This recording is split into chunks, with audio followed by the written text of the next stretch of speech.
Maybe could Megan reach out to board member for us? Let's just get started with the opening formalities. How's that? Sounds good. Thank you. Call to order the meeting of the New Jersey Transit Board of Directors, rescheduled meetings of the New Jersey Transit Corporation, New Jersey Transit Rail Operations, Inc., New Jersey Transit Bus Operations, Inc., New Jersey Transit Mercer, and New Jersey Transit Morris. Today's meeting time was changed from 6 p.m. to 9 a.m., but you will see in the annual notice of meeting item on today's agenda, we added a night meeting to comply with statutory requirements. Joyce, would you please call roll? Yes. Good morning, Chair Gutierrez, Cacchetti, and board members. I will now take roll call. Board Member Canis. Here. Thank you. Board Member Doshi. Here. Thank you. Board Member Fulton. Here. Thank you. Board Member Gordon. Here. Thank you. Board Member Marocco. Here. Thank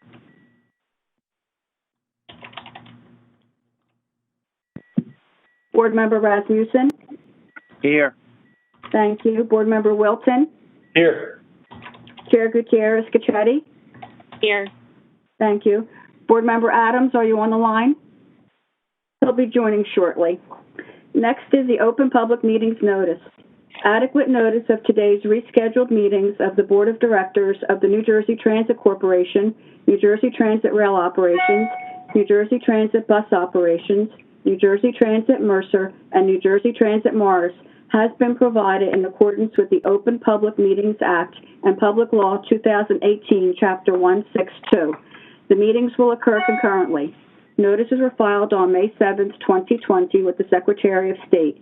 These notices were sent to newspapers of general distribution, posted in the main entrance of New Jersey Transit headquarters, published on the corporation's website, and sent each individual, agency, and organization that requested such notice. The meetings are viewable on the corporation's website in real time and will be recorded, archived, and made available to the public. Minutes will also be archived and published on the website. Thank you. Thank you, Joyce. Many of you know that when we start a meeting, we always start with the Pledge of Allegiance, which is difficult for us to do by phone. It is one of the most uncoordinated and messy things we could try to do. But it doesn't mean at the same time we can't take just a moment of silence to think of all of our frontline workers at New Jersey Transit and all of those who are serving so bravely through the COVID-19 pandemic. And so we'll just take a quick moment of silence in gratitude to all those and in memory, certainly, of all those we've lost from New Jersey Transit.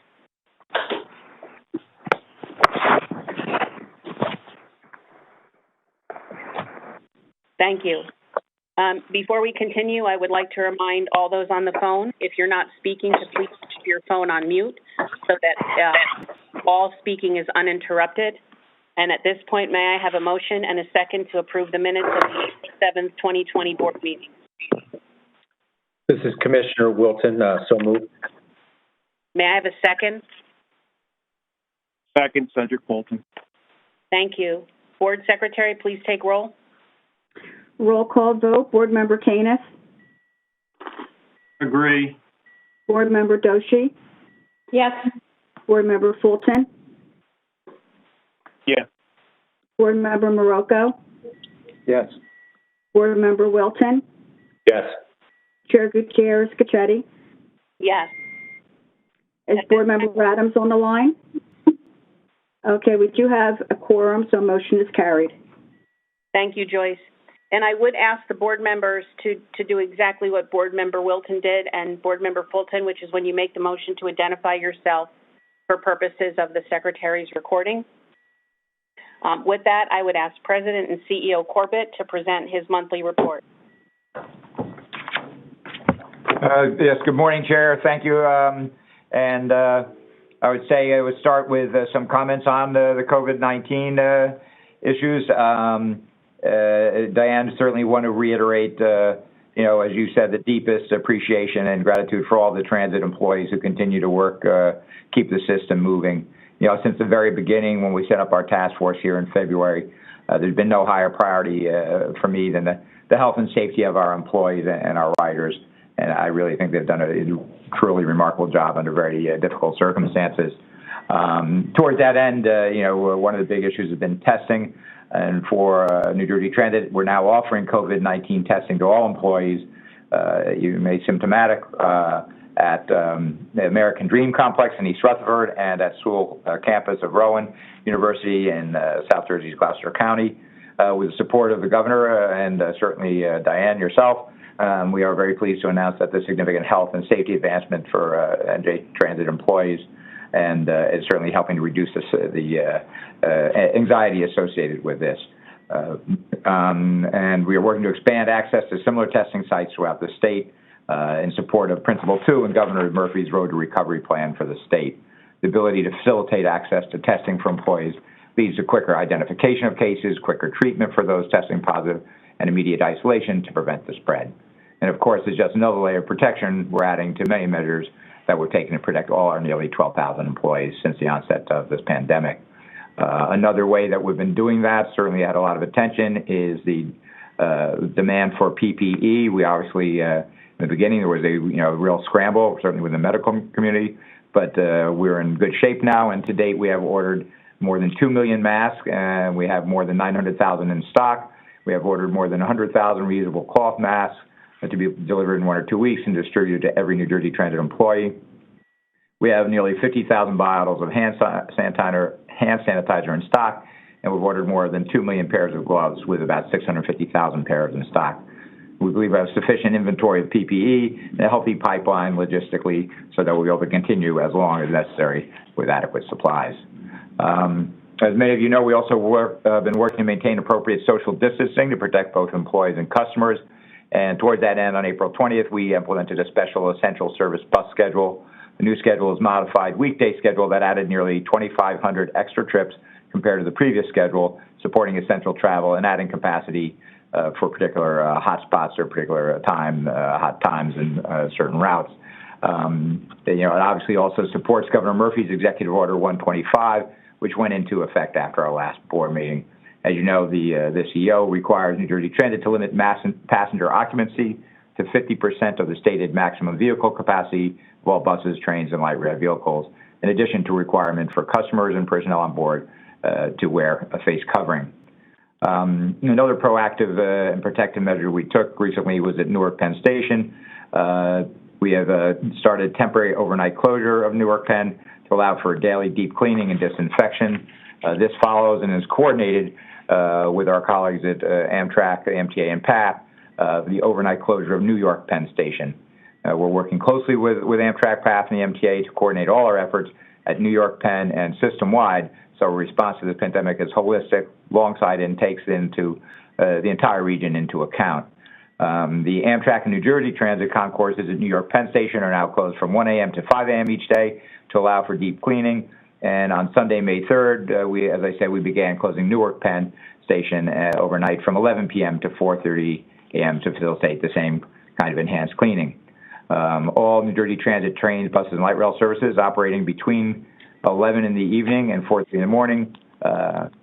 So that the few that we do have running those hours, there are special arrangements for and guidance for how passengers can load and disembark. And during this time, the customers at that time use the Raymond Plaza East entrance to enter and exit the station. One thing that was nice over this past month to show our appreciation to frontline workers, of course, is the concrete measures that we do, like the cleaning and PPE and social distancing. But we also like to show appreciation in other ways, and that's why New Jersey Transit was a proud member of the Sound the Horn campaign, which took place at 3 p.m. on April 16th. At that time, all trains, buses running across the New York metropolitan region sounded their horns as a tribute to the essential workers on the front lines of this public health crisis. Members of the campaign included ourselves, MTA, Amtrak, and Port Authority, and other regional bus and ferry operators. It was a small yet significant way of showing our appreciation and acknowledging the dedicated transit workers who continue to show up in the field every day under these very challenging conditions.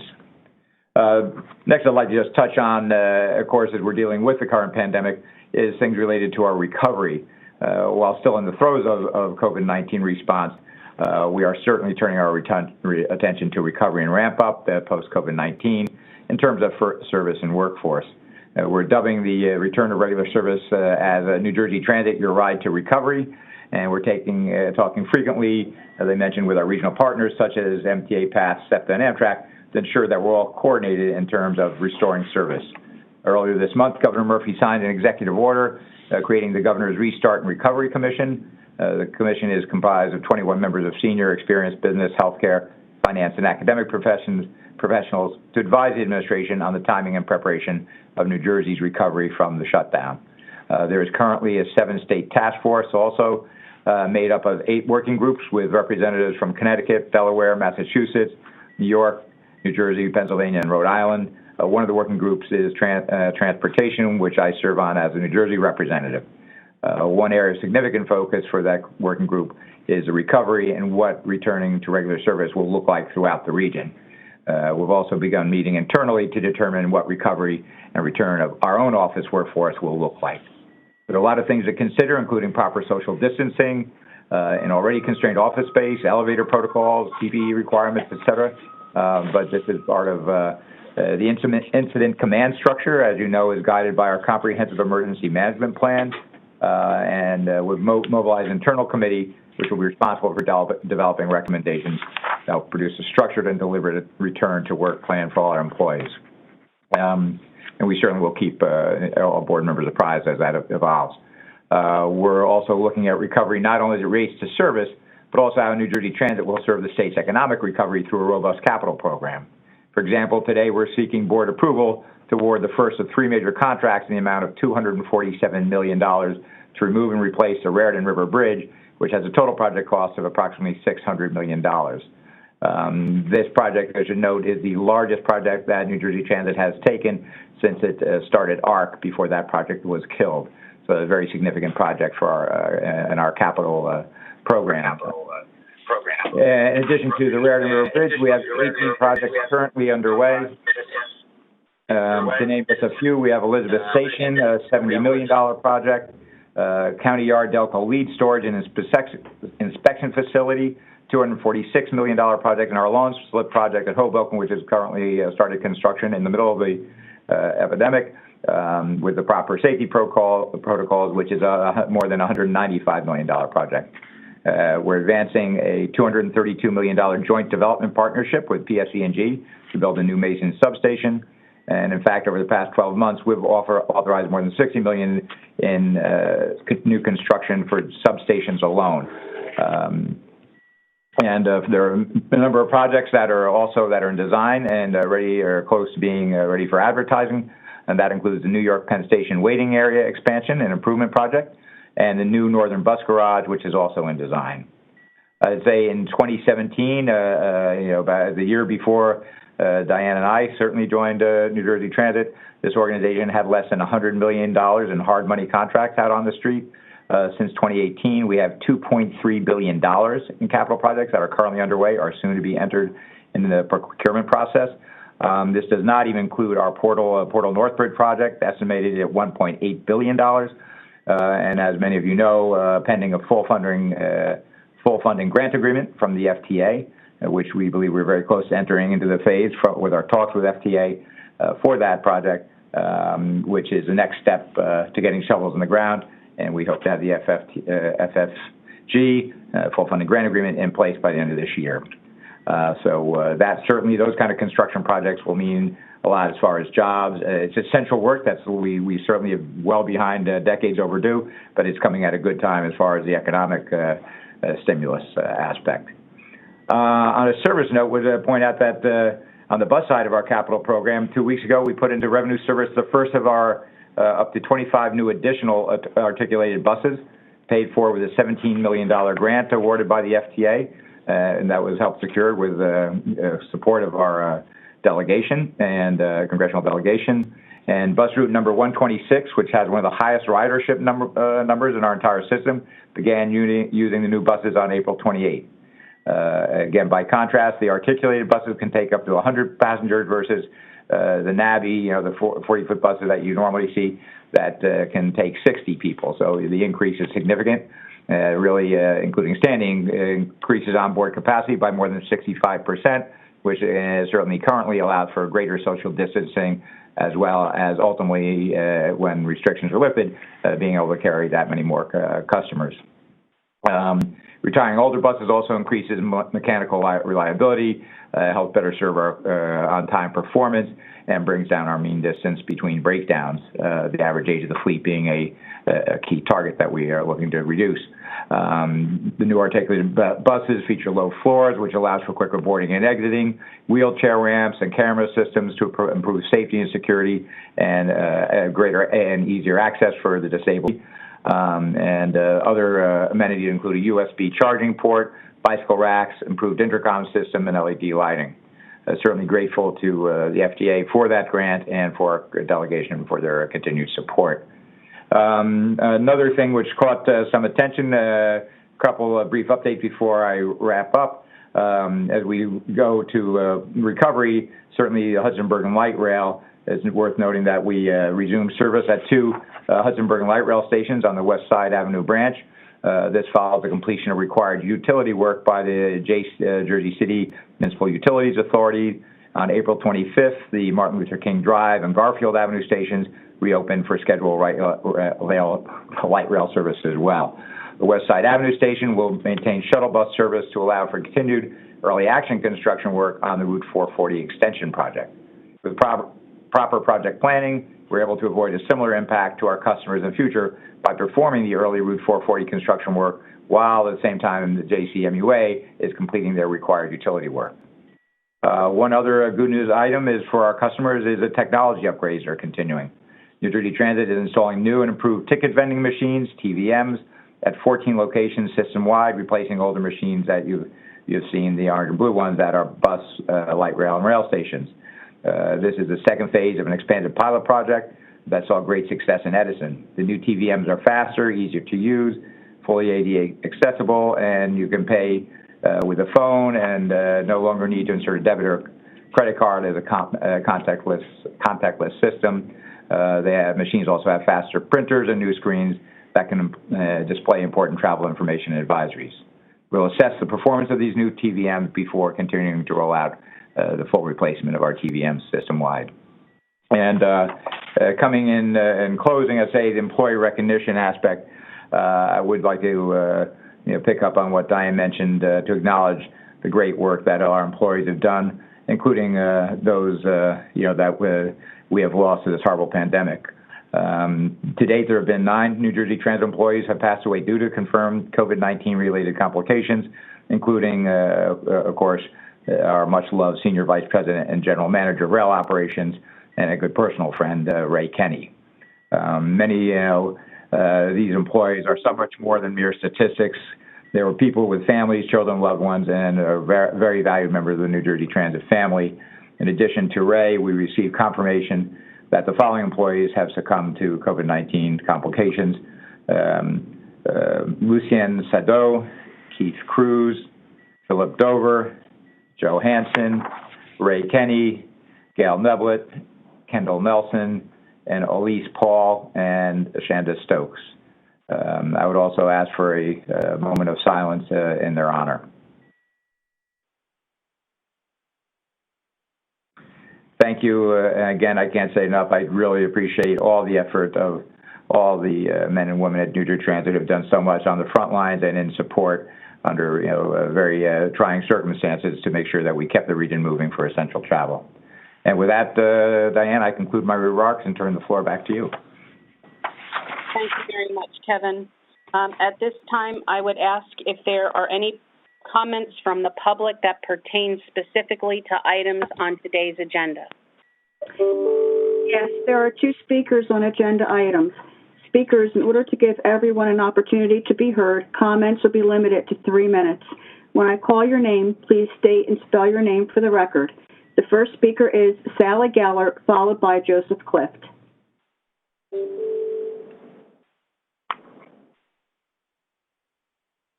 Can you hear me? Yes. Okay. Sally Jane Gellert, Gellert, Communications and Legislative Director of the Kiwanis Coalition. We appreciate Sally, hold on 1 second, please. For us to hear Sally, it's imperative that all phones be on mute. so that we're not hearing phones or computers or any background noise. So please, please, please, if you're not speaking, put your phone on mute. Go ahead, Sally. Okay, thank you. Okay, we appreciate having a longer opportunity to speak, even if it is broken in two. Although more than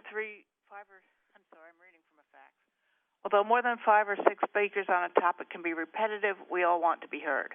The number of speakers attending this meeting show how starved the public is for chances to speak out. So I hope that you continue to provide substantial opportunities for real dialogue between the general public, experienced advocates, and New Jersey Transit Management and board members. This month, the agenda document was too large for email systems that limit attachment size, so not everyone got the original notification. As we all learn what works in this virtual world, it seems that sending a summary with a link to the full agenda is best. Thanks to Joe Clift for raising the alarm, and to Joyce Zuchek and the team for addressing the issue promptly. We are glad to see Joyce reappointed as secretary. She is one of the bright spots when working with New Jersey Transit. And thanks, Megan, for today's work. Penn Station Central Corridor provides ADA access as well as stairways to all Long Island Railroad tracks. Member Gary Kazin noted that the corridor, which extends from track 21 to track 13, just south of the Hilton Corridor to serve tracks 11 and 12, should long ago have been extended south to track 1. However, we wonder about the timing of this project, being especially concerned with starting a big new project during a COVID-19-dominated time of confusion with limited financial resources and many needs. We wonder why there do not seem to be any plans to extend the West End Concourse to tracks 1 through 4, giving New Jersey Transit passengers access to the $2 billion worth of improvement in Moynihan Station and a West Side exit. Certainly more elevators and escalators will help alleviate crowding, but their locations must be based on detailed studies of traffic flow and current bottlenecks. Optimizing passengers' experience must be the first priority in every facet of this project. We reserve comment on the idea of a two-story open space.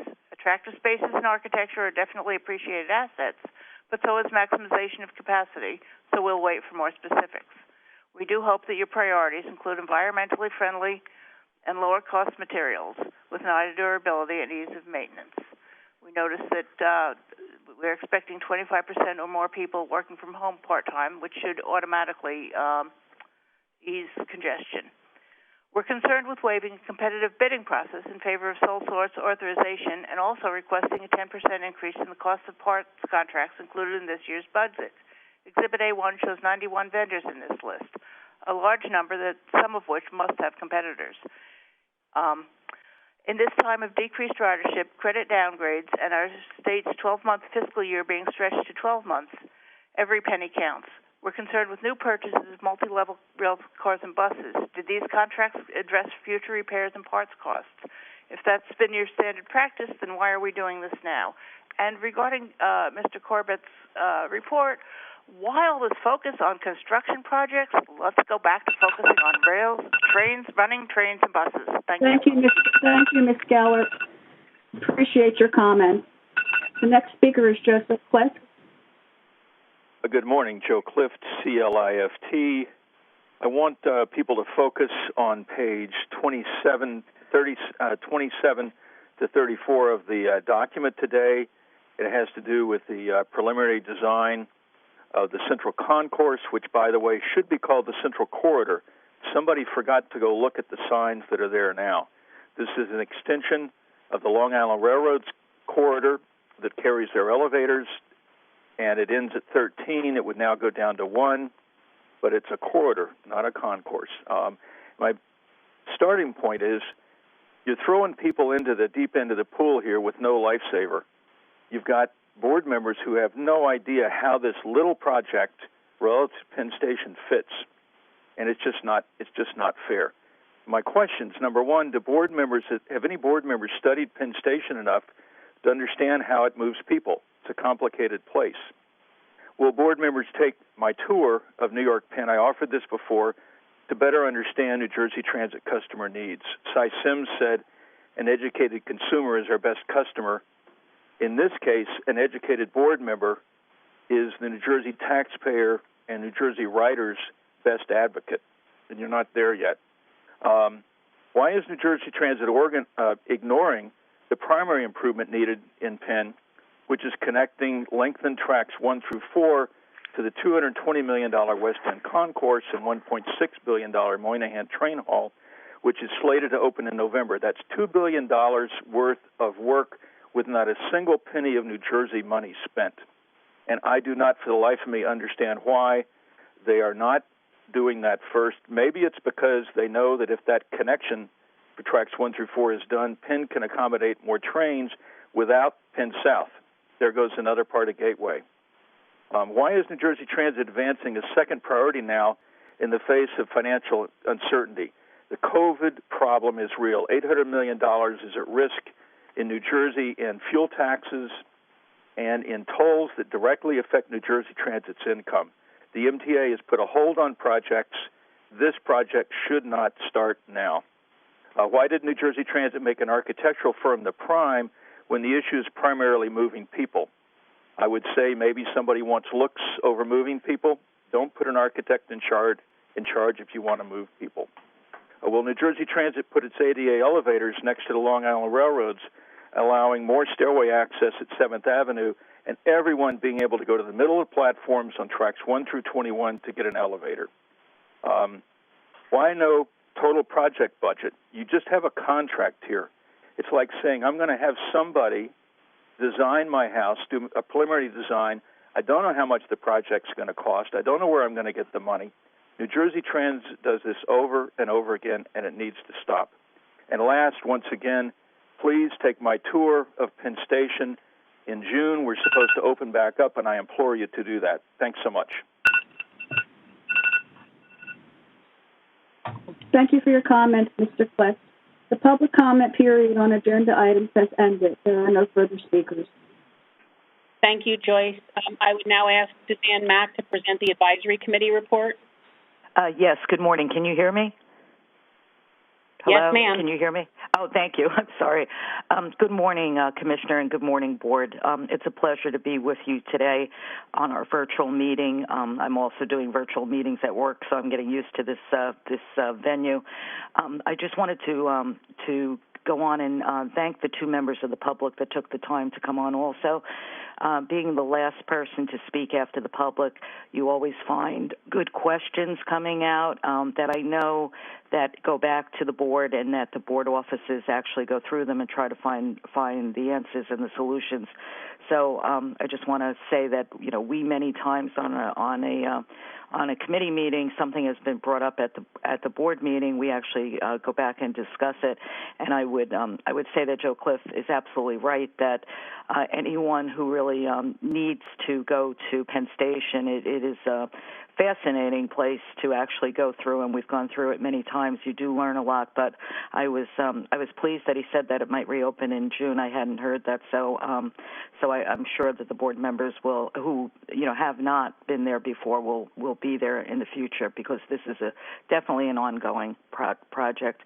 I've been in contact with both North and South Jersey Advisory. They want me to convey to you their gratitude on behalf of the public for everything that everybody is doing at the organization, especially our 12,000 employees. South Jersey was very happy to see that under the executive order that finally the second testing site at Rowan College is opening, and hopefully there'll be a third in Central Jersey, and hopefully they won't need it, because hopefully we'll get through this. I just wanted to say, again, we are all very concerned about the safety of the employees and this incredible situation that we find ourselves in. I know the governor has done everything he can to keep us safe, but keep us running. And I just want to say to that, it's always amazing to me when we have some sort of crisis, and this is probably the worst we've seen, to see that the organization does continue to function. The agenda today is well thought out, and also advances projects, because we do have to be ready to move forward when the pandemic subsides, hopefully. So that my committee was very interested in the first item on the agenda, which is the Northern Bus Facility. which is desperately needed to be done, and also the Raritan Bridge. The Raritan Bridge replacement, we have all suffered from the lack of the killing of the ARC project, and now that we see that Raritan Valley, Raritan River, and also what the executive director discussed on the Portal Bridge, these are just vital projects that that need to continue if we are going to truly recover. I did have one just quick comment. It wasn't really brought up, but there's also 3 actions on the Access Link program.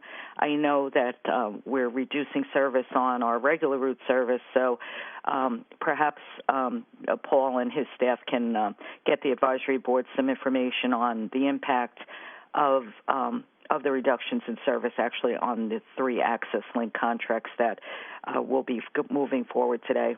And that basically concludes my report. The advisory boards are both available. If there are any items that you would like us to comment on or look at over the next month before the next meeting, we'd be happy to do that. Thank you. Thank you, Suzanne. I appreciate that. I now call on Board Member Wilton to present the Operations and Customer Service Committee report. Thank you, Commissioner. The Operations and Customer Service Committee received an update on trends, analysis, and actions for rail, bus, light rail, and Access Link. The committee also received an update on the cost of service. That concludes my report. Thank you very much. I now will call on Board Member Marocco to present the Administration Committee report.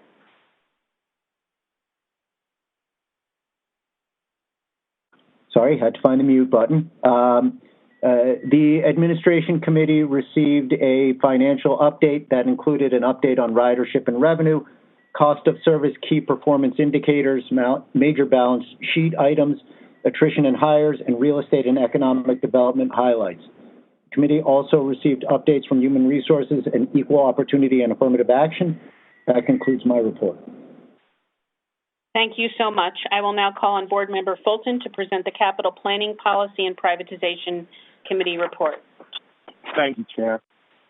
The Capital Planning, Policy, and Privatization Committee discussed the board items for the preliminary and final design, engineering, and construction assistance services for the new Northern Bus Maintenance Facility, the New Jersey Transit Resilience Program, Raritan River Bridge Replacement Project, award for general construction contract GC.01, and amendment to consulting contract Phase 3 construction assistance services.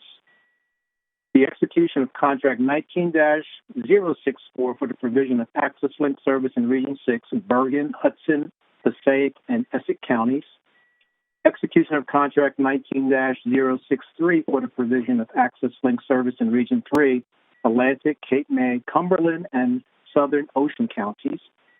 Design, engineering, and construction assistance for the Central Concourse at New York, Pennsylvania Station, and consulting services for the in-depth inspections, evaluations, and ratings of railroad undergrade bridges.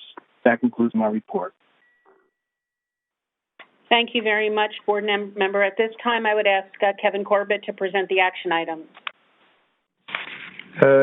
Thank you, Chair. I would now like to introduce Eric DeLeo, the Senior Vice President for Capital Programs, to present Board Item 2005-22 concerning the design for Northern Bus Garage. President Corbett, we are recommending approval of Item 2005-22, preliminary and final design, engineering, and construction assistance services for the new Northern Bus Maintenance Facility.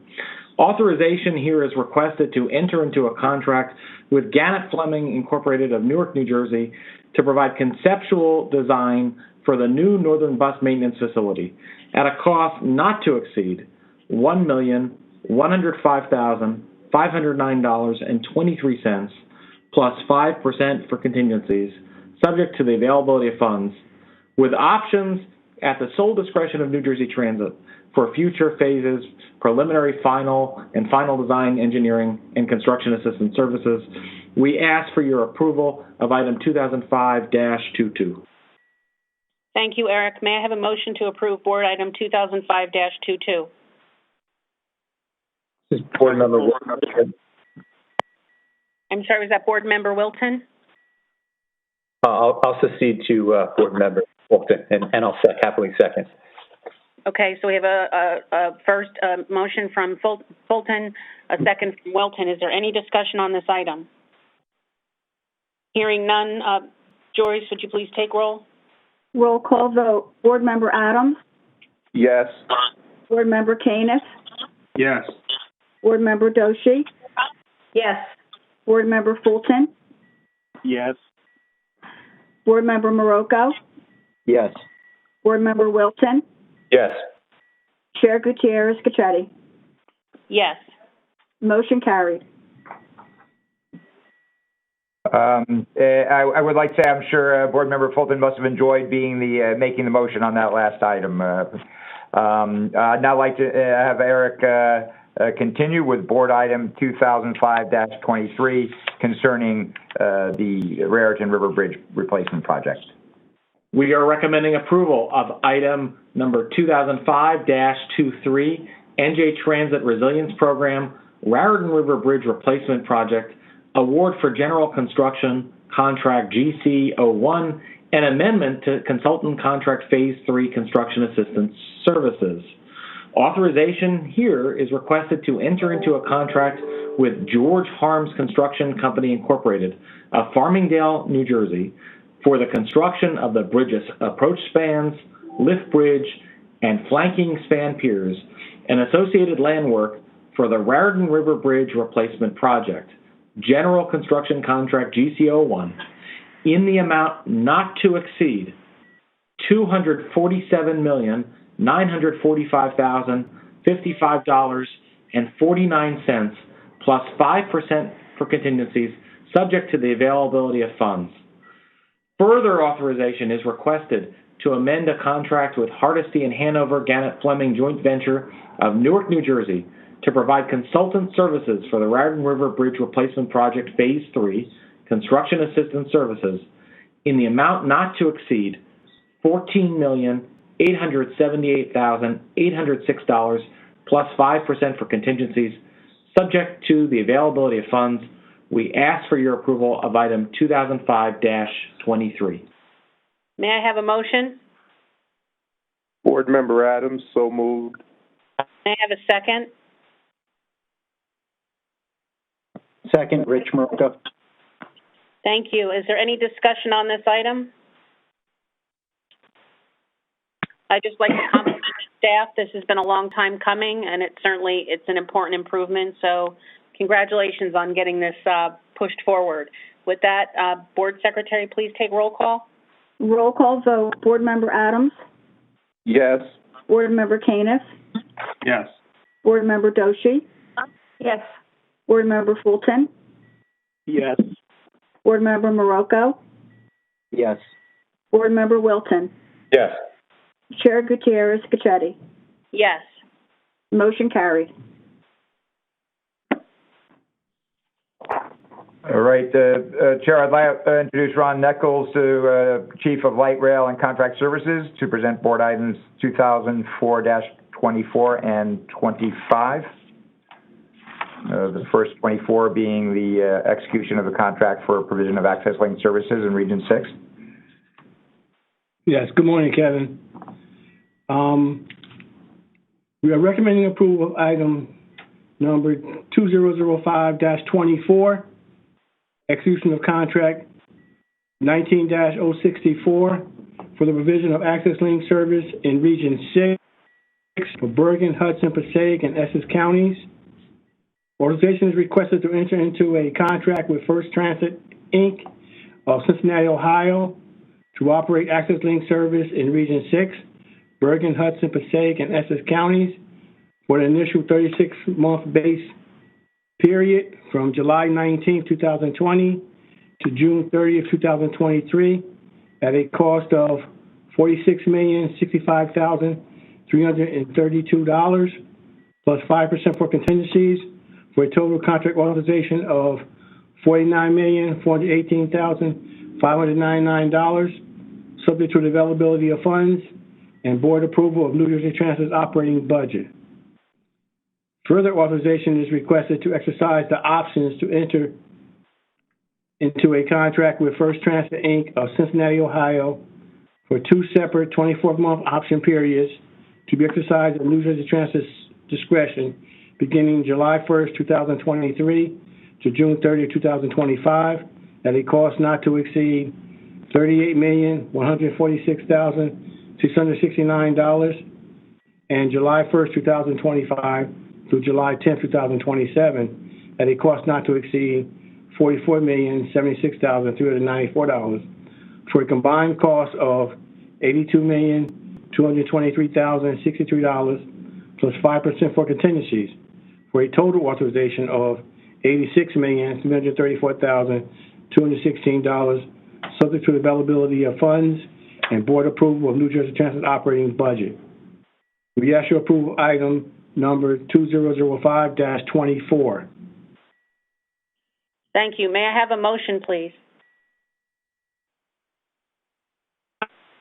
Sergeant Fulton, motion. May I have a second?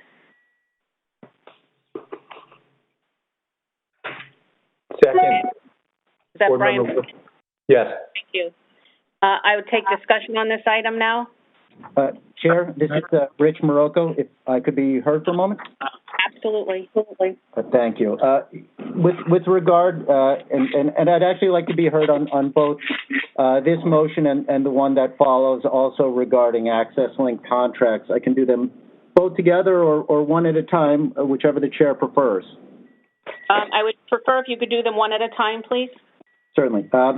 With regard to this one, it appears that there may be an unresolved labor dispute that involves, among other things, worker safety. And I would propose that we defer considering this proposal until we can determine the nature and status of that dispute. Certainly, in times of this pandemic, we don't want to take any chances when it comes to making sure that frontline workers are taken care of. So I would propose that we defer voting on this contract. I appreciate that, Board Member Morocco. Are there any other comments regarding this specific item? Madam Chair, it's Board Member Gordon. Yes, sir. Thank you. I would like to endorse Board Member Morocco's comment about the labor issues. Those came to our attention about a week ago. We've learned that Board member, I don't know if it's appropriate for us to go into detail on the issues at this moment in time. It's an open procurement. I understand that they came to us. I saw the press release that came out last night. I would defer to Council Snow or to Director Gignassa. Gignassa, if you could, I'm not sure it's appropriate to go through those issues in the public forum at this moment since it's an open procurement. I agree with you, Commissioner. I'm sorry, I should have introduced myself. I'm Gignassa Desai McCleary, the Chief Procurement Officer, and the Commissioner is absolutely right. You are, and of course, all of you are entitled to discuss this. I just don't know if it should be in an open forum at this time. Madam Chair, if I could address two other issues that I don't think will be controversial, but I think are relevant to good policy making and decision making. One is something else I've learned. I became aware recently that there were hearings in January in the Senate. Senator Sweeney's Committee on New Jersey Transit held a hearing on the quality of these paratransit services. We understand. Senator Gordon, Board Member Gordon, we are well aware of the proceedings of the Senate. We really want to focus on this item at the moment. We can certainly have that conversation separate and apart from voting on this. I believe we all read the press release that came out last night regarding what the process is. I think our first step here is to simply amend the motion to defer this item. If we need to do that, Joyce, the motion would be to defer this item until the June board meeting. And then after we do that, Board Member Gordon, you can provide your comment. Okay, thank you. I would hope that we do defer this item today.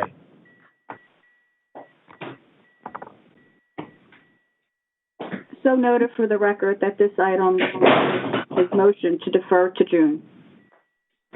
So may I have a motion to amend the item accordingly?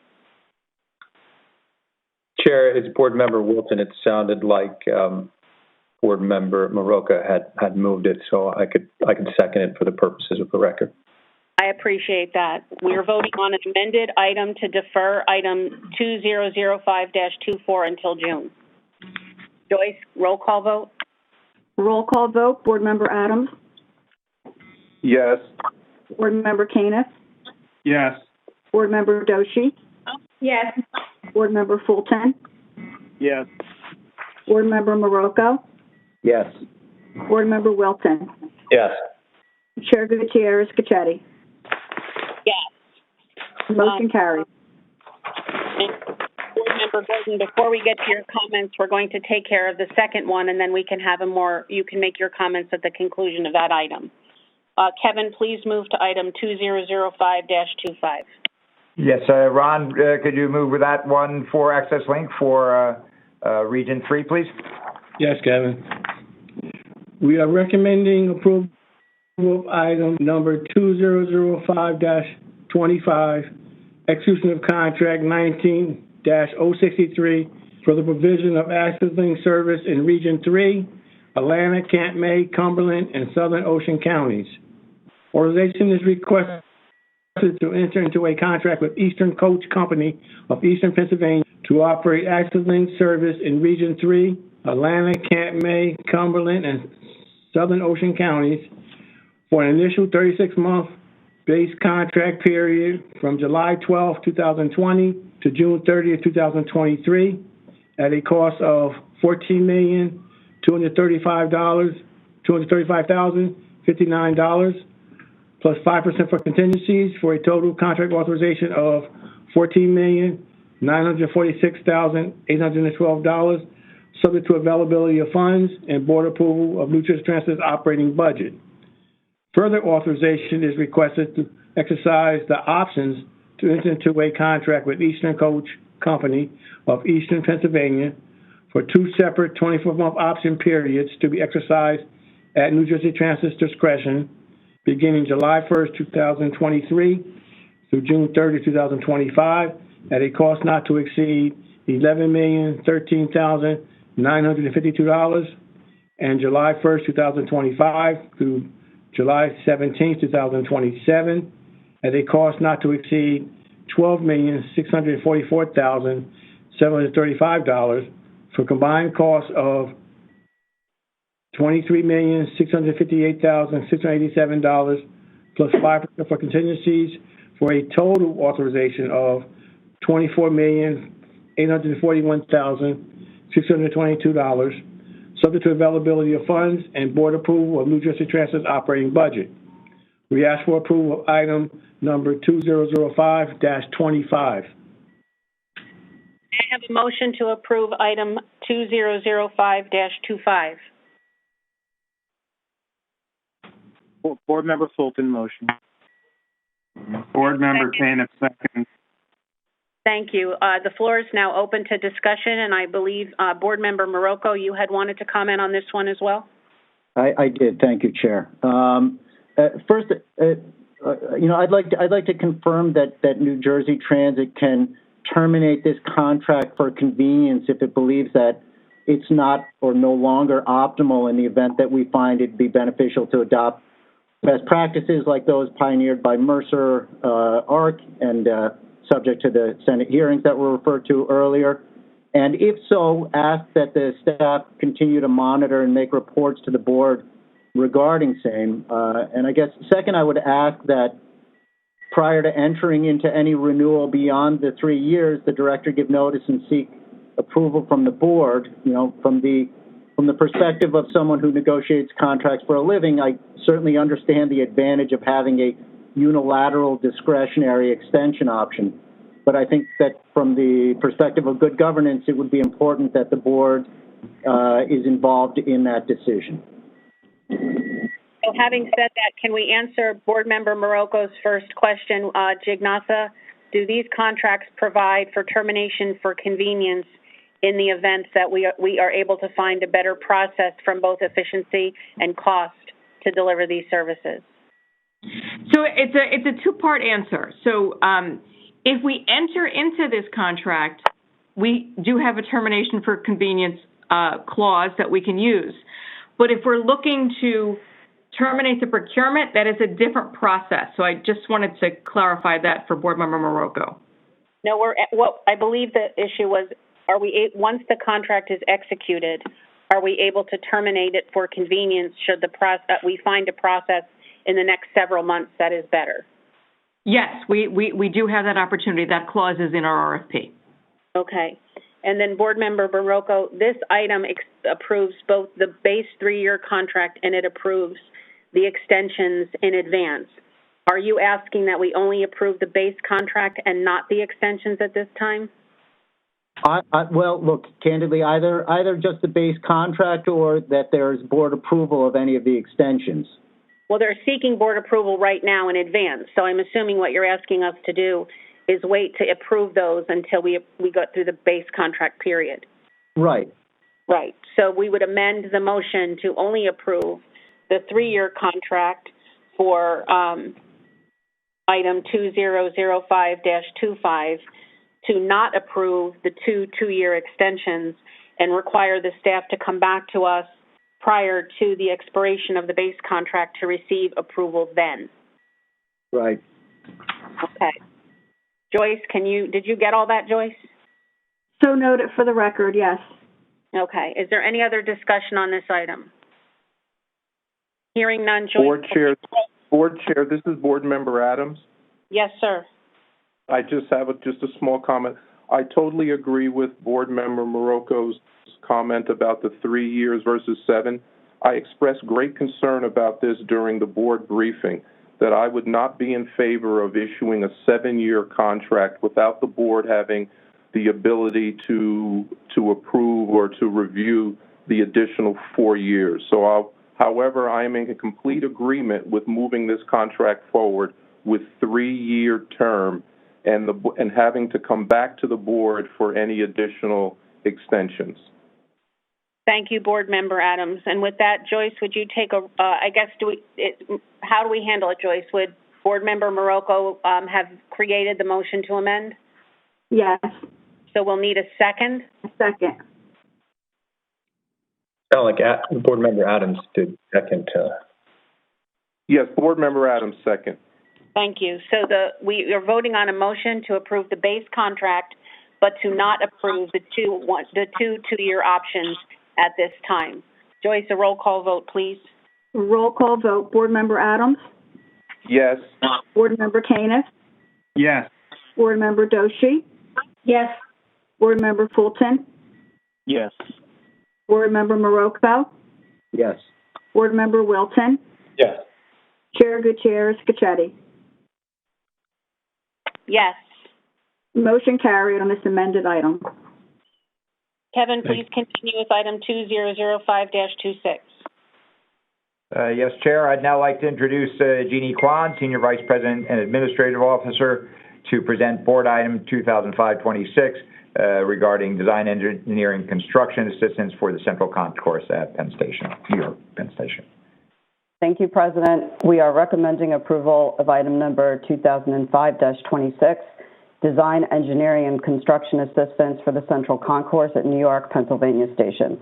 Authorization is requested to enter into a contract with FX Collaborative Architects, LLP, of New York, New York, for preliminary design engineering services of the Central Concourse project in the amount not to exceed $4,121,887 plus 5% for contingencies, subject to the availability of funds. Funding for this phase for preliminary design is by the Port Authority of New York and New Jersey. We ask for your approval of item number 2005-26. May I have a motion to approve? Motion, Rich Marocco. May I have a second? Second, Michael Canis. I open the floor to discussion. Hearing none, Joyce, would you please take a roll call vote? Roll call vote. Board Member Adams? Yes. Board Member Canis, Yes. Board Member Doshi, Yes. Board Member Fulton, Yes. Board Member Marocco, Yes. Board Member Wilton, Yes. Chair Gutierrez Gacchetti. Yes. Motion carried. Kevin, you want to continue? Yep, sorry, forgot about the mute button. Now I'd like to introduce Brian Lapp, Senior Vice President and Chief Safety Officer, to present Board Item 2005-27 on safety plan. Brian? Thank you, President Corbett. We're recommending approval of Item 2005-27, approval of New Jersey Transit's Public Transportation Agency Safety Plans, or PTASP.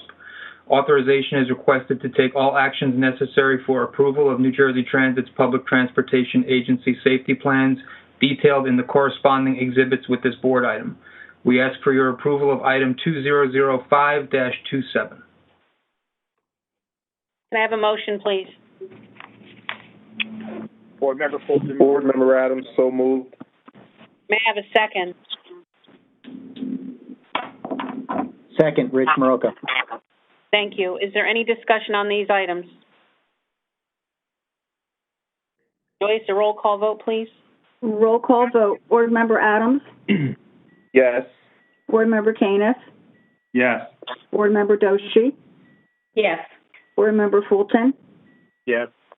Board Member Marocco, Yes. Board Member Wilton, Yes. Chair Gutierrez Gacchetti. Yes. Motion carried. All right, thank you. I'd now like to introduce James Sincaglia, Acting Senior Vice President and General Manager of Rail Operations, to present Board Item 2005-28 concerning wheel procurement for multi-level vehicles. Jim? Thank you, President. We are recommending approval of Item 2005-28, procurement by exception, purchase of 728 multi-level wheels.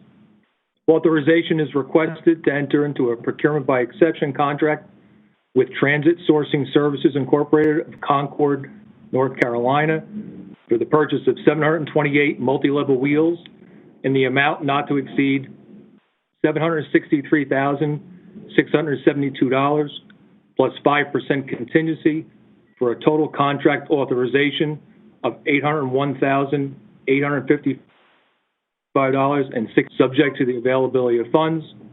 We ask for your approval of Item 2005-28. Can I have a motion to approve? Board Member Wilton, so moved. May I have a second? Board Member Adams, second. Is there any discussion on this item? Joyce, would you take a roll call vote, please? Roll call vote. Board Member Adams, Yes. Board Member Canis, Yes. Board Member Doshi, Yes. Board Member Fulton, Yes. Board Member Marocco, Yes. Board Member Wilton, Yes. Chair Gutierrez Gacchetti. Yes. Motion carried. Thank you. I'd now like to introduce Jeannie Kwan again, Senior Vice President and Administrative Officer, to present Board Item 2005-29 concerning Trans-Hudson Network Planning Strategy. Jeannie?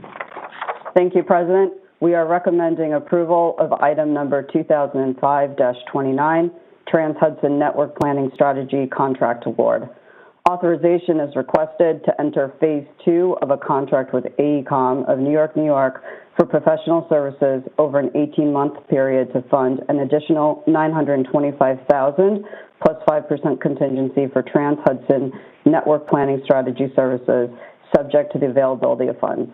We ask for your approval of item number 2005-29. I have a motion. Board Motion. Joyce, did you get that?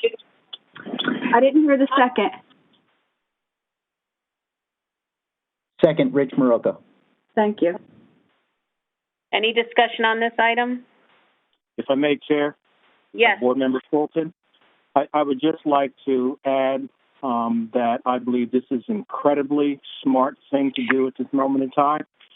And I look forward to the products that are produced along the way. I think my colleagues and I look forward to the opportunity to participating as we work with you to make sure New Jersey Transit is moving forward as we proceed out of this very difficult COVID-19 situation. So I think it's brilliant, and I'm looking forward to receiving product. Thank you. Madam Chair? Yes. Madam Chair, Board Member Bob Gordon, I agree with my colleague, Board Member Fulton, that this is an incredibly important initiative to undertake. We need to understand what the post-pandemic world will look like for mass transit. I would only hope that the consultant also considers another eventuality, which is a failure or reduction in one of the Trans-Hudson tunnels. I think we need to factor that into our planning as well, at least develop some contingency planning, and I would hope that would be included within the scope of the project. Thank you. You're welcome, and I'm sure the staff will take those comments under advisement as they continue through the process of refining the consultant's assignments. With that, do we have a motion on this, Joyce? Yes, we do. Roll call vote. Board Member Adams? Yes. Board Member Caniff? Yes. Board Member Doshi? Yes. Board Member Fulton? Yes. Board Member Marocco? Yes. Board Member Wilton? Yes. Chair Gutierrez Scachetti? Yes. Motion carries.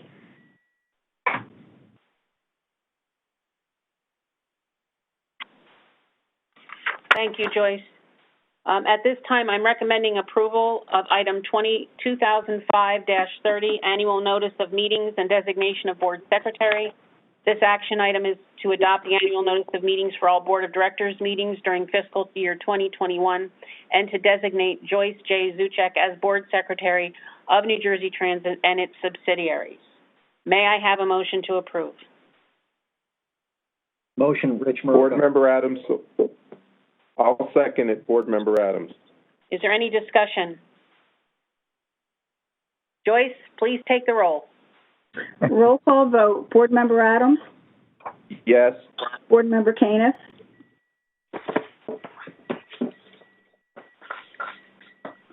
Board Member Caniff? Yes, sorry, that's the button. Okay. Board Member Doshi? Yes. Board Member Fulton? Yes. Board Member Marocco? Absolutely, yes. Thank you. Board Member Wilton? Yes. Chair Gutierrez Scachetti?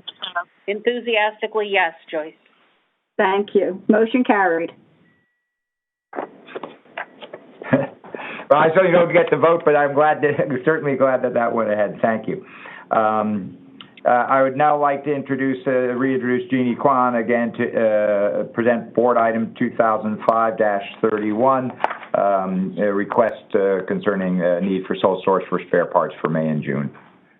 Thank you again, President Corbett. We are recommending approval of item number 2005-31, request for contingency amendment in case of need for sole source spare parts for May and June 2020. Authorization is requested to amend board item number 1906-32, FY 2020, fiscal year procurement by exception waiver authorization to enter into sole source contracts for the purchase of materials and services from approved vendors set forth in Exhibit A1, subject to adjustments as necessary to support bus, rail, and light rail operations at an amended cost not to exceed $30,800,000, subject to the availability of funds. The original authorization for this board item was $28 million. This increase represents a 10% increase to the original board authorization. We ask for your approval of item number 2005-31. May I have a motion?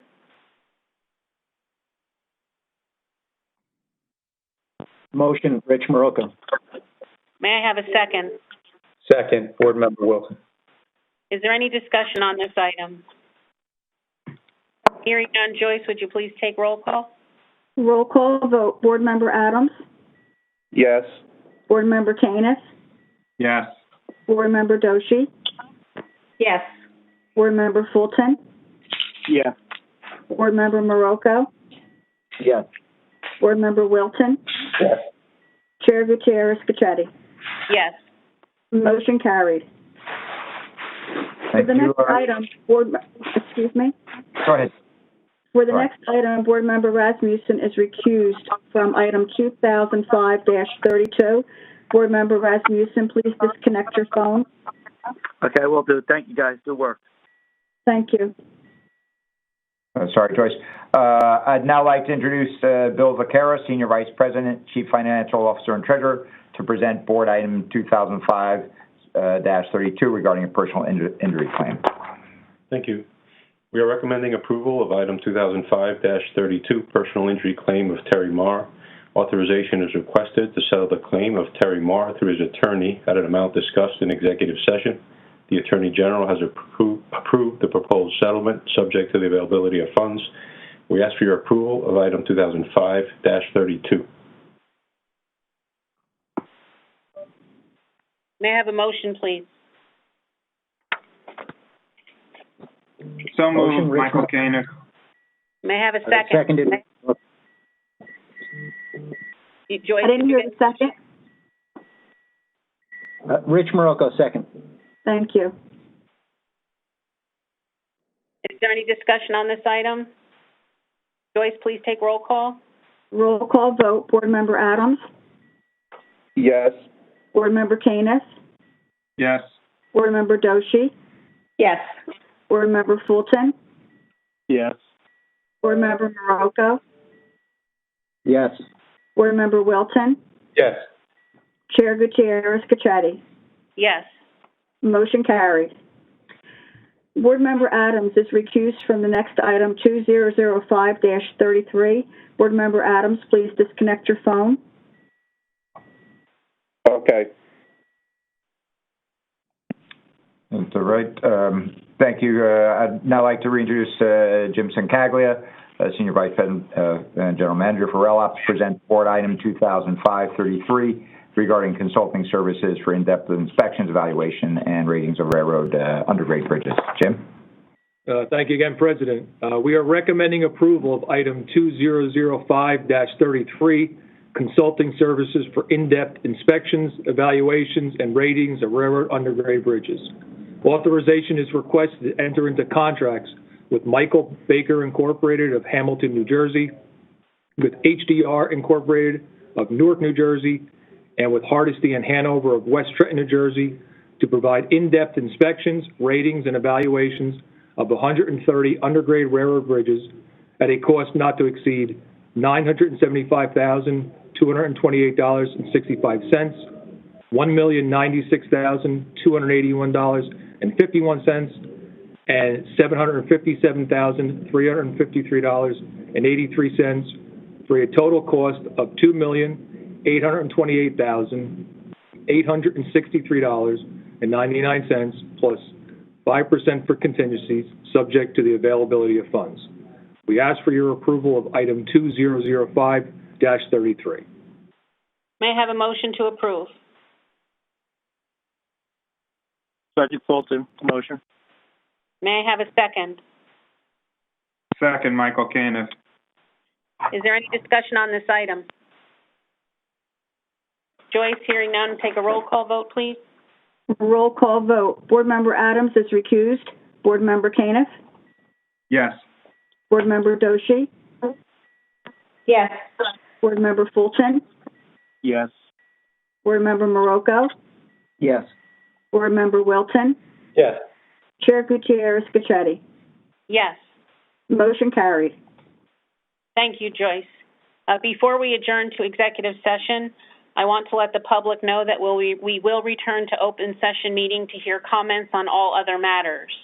May I have a motion to enter into executive session to discuss personnel matters, contract negotiations, the status of pending and anticipated litigation, and matters falling within the attorney-client privilege including but not limited to the lease of 2 Hudson Place, Hoboken, New Jersey, for the relocation of New Jersey Transit employees working in the Hoboken Terminal Long Haul, the corporate insurance program annual renewal, and the modification of the parking covenant in Dover, New Jersey. May I have a motion to enter into executive session? So moved, Board Member Wilton. May I have a second? Second, Michael Caniff. Any discussion? Hearing none, Joyce, please take a roll call. Roll call vote, Board Member Adams.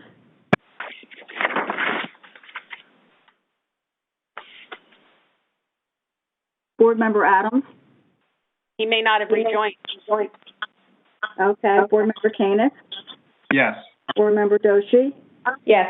Board Member Fulton. Yes. Board Member Marocco. Yes. Board Member Wilton. Yes. Chair Gutierrez Pachetti. Yes. Motion carried. Joyce, can you please advise the public what the procedure will be from here on out for the morning? When we return from executive session, we will hear public comments on all other matters. Everyone will have an opportunity to comment for 3 minutes, and I will ask them to will call their name. Please ask them to state and spell their name for the record. We have 75 speakers for the next public comment period. And Joyce, should they stay on the line or dial back in? They should stay on the line. We have an event called Proctor who is monitoring the public speakers with instructions. Thank you. Okay. We will now go into executive session.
shortly.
Thank you. So I hereby reconvene the open session board meeting. Joyce, would you please take roll call? Roll call. Board Member Adams? Yes. Board Member Canis? Yes. Board Member Wilton? Yes. Board Member Doshi? Yes.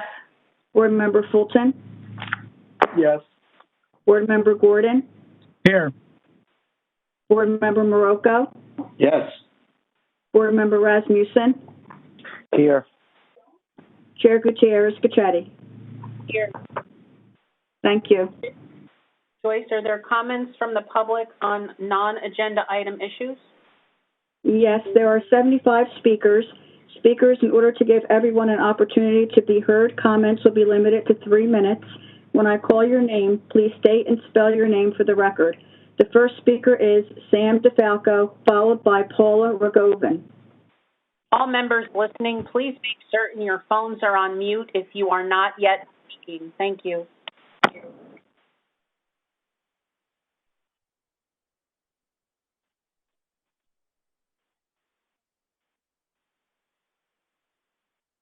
With Food and Water Action, commenting on behalf of our over 60,000 members and supporters in New Jersey. I will be reading a letter today sent by over 60 organizations to Governor Murphy this morning in response to NJ Transit's decision to issue the final environmental impact statement for the NJ Transit Grid and Power Plant project during some of the worst days of the pandemic. Governor Phil Murphy, in this unprecedented crisis, your administration has rightly focused on protecting public health and saving lives. Yet, late on Friday, April 17th, amidst the very worst days of the COVID-19 pandemic, your agency, NJ Transit, issued the final environmental impact statement and record of decision for NJ Transit Grid, which includes construction of a new 140-megawatt gas-fired power plant proposed in Kearny, New Jersey. This power plant would create a major new source of toxic air pollution and greenhouse gas emissions at a time when we urgently need to reduce both to protect public health and combat the climate crisis. And the proposal stands in direct contradiction to your new energy master plan to transition New Jersey to 100% clean energy by 2050 or sooner, as well as your executive order to reduce greenhouse gas emissions. We urge you to order NJ Transit to immediately cease all work in pursuing this ill-conceived frack gas power plant and instead move forward with a renewable energy and storage alternative for public transit resiliency. The financial and operational issues plaguing NJ Transit for years have now reached crisis levels as a result of the COVID-19 pandemic. With all of the serious risks and issues demanding the agency's full and undivided attention at the moment, it is inconceivable that NJ Transit has continued spending precious time and public resources to pursue approval of a major new source of toxic air pollution in our state. This project was originally proposed by Governor Christie's administration back in 2014, and your administration's decision to publish the final environmental impact statement and record of decision while our residents are wholly consumed by the pandemic and with no opportunity for public or interagency comment is a blatant violation of public trust and transparency. NJ Transit has not conducted significant stakeholder engagement for the project, with the last outreach happening nearly 3 years before the environmental impacts of the project were made available to the public. More timely and comprehensive input from the communities whose health and environment will be directly impacted by the pollution from the proposed power plant must be prioritized. These include low-income communities of color in Kearney, Newark, and Jersey City who already suffer from some of the worst air quality and highest rates of lung disease in the country. Your administration's lack of meaningful and timely engagement with these communities as part of your final environmental impact statement is an abdication of your 2018 commitment to protect public health for New Jersey's most vulnerable populations as enshrined in your Executive Order 23. I will be sending the rest of this letter to NJ Transit for inclusion in the record. Thank you.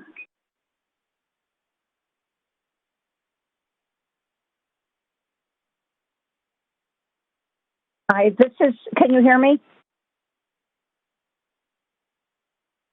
Hello. The next speaker is Paula Rogovin, followed by Christian Noel.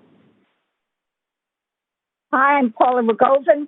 I'm addressing this to Governor Murphy. Your representatives are there at the meeting of the New Jersey Transit Board, so I know they will convey this message to you. Governor Murphy, I am pleading with you to hear us. Your executive order for shutdown during this COVID-19 pandemic has saved many, many lives. I am thankful for this. However, the New Jersey Transit frac gas power plant proposed for the Meadowlands would send pollution into the environmental justice communities you, Governor Murphy, pledged to protect in your 2018 Executive Order 23.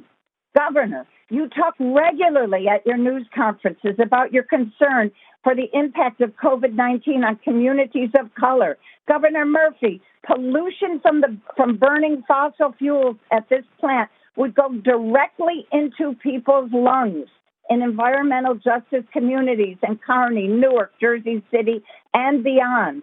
Governor Murphy, the shutdown saves lives, but the proposed New Jersey Transit frac gas power plant will harm people's health and cause death for decades into the future. Governor Murphy, you talked about the importance of science, the importance of listening to scientists. The only logical conclusion for you, Governor Murphy, and for you on the Transit Board of Directors is to stop the New Jersey Transit power plant and support the proposal for renewable energy rail. Choosing to ignore the science would be negligence. Frac gas power plant, we say no. Renewable rail is the way to go. Frac gas power plant, we say no. Renewable rail is the way to go. Say it with me. Frac gas power plant, we say no. Renewable rail is the way to go.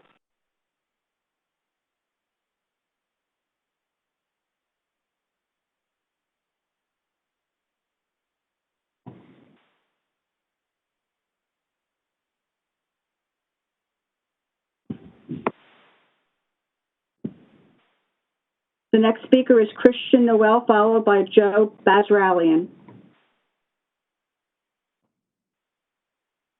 Hello, my name is Chris Nowell, N-O-W-E-L-L. So Governor Murphy says all the time that he's extremely concerned about the impact of the COVID-19 pandemic on people in environmental justice communities and environmental justice communities in general.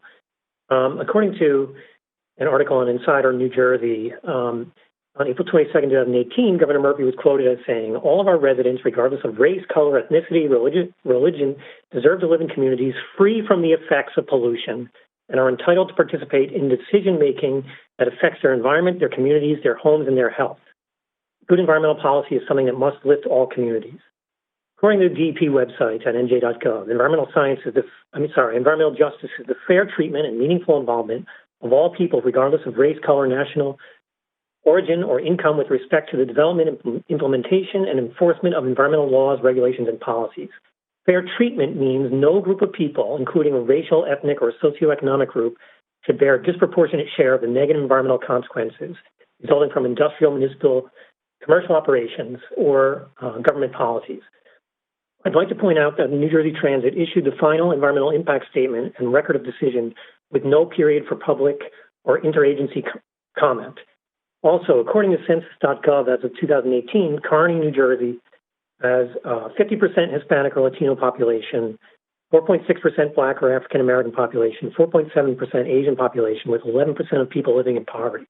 Jersey City, right across the river from the site of the proposed fracked gas power plant, has 29% Hispanic population, 24% Black or African American, 25% Asian, with 18% of people living in poverty. According to the town of Kearney's website, there are 288 COVID-19 cases, people with COVID-19 with 8 fatalities as of May 8th, and Jersey City over 6,000 cases with 358 fatalities as of May 11th. How is siting a fracked gas power plant in Kearney, New Jersey considered fair treatment under environmental justice? Beyond that, if this isn't the time to say no new fossil fuel infrastructure, then when is? Power plants last for decades. This would ensure our continued dependency on fossil fuels beyond 2040, perhaps beyond 2050, when many states have committed to going 100% renewable. An imperfect analogy I thought of this morning is, let's say you go to the doctor. You're told that you're morbidly obese. The doctor tells you you must start eating healthy immediately or you will die from a heart attack or stroke. You think to yourself, I can still have my Big Mac once in a while. I'll transition over the next 10, 20 years. When you're lucky, you made it this far already. In terms of climate change, we are morbidly obese. Just because the gas is out there does not mean we can afford to keep burning it. Do New Jersey Transit and Governor Murphy want to keep taking this risk for New Jersey? Governor Murphy asked the New Jersey people to maintain social distancing measures. It seems to be working. To paraphrase another local governor, no one has the right to get other people sick. What gives New Jersey Transit and Governor Murphy the right to continue to harm the environment, get other people sick by approving new fossil fuel infrastructure? Renewable energy is the only way to go. The next speaker is Joe Basralian, followed by Matt Camper. Thank you, Joe Basralian, Basralian. Look, we value New Jersey Transit and what the board is doing because you get us where we want to go. Okay, you get commuters where we all want to go. But you've got to consider now on this gas power plant, you can't stop society from getting where we all need to go. To build a pollution gas-fired power plant rather than clean energy inflicts oppressive air pollution on New Jersey's most vulnerable people. So I'm going to give you some stats that don't repeat. In Hudson County alone, where the plant would be located, 45,000 residents are diagnosed with asthma, including 10,000 children. This is in Hudson County alone.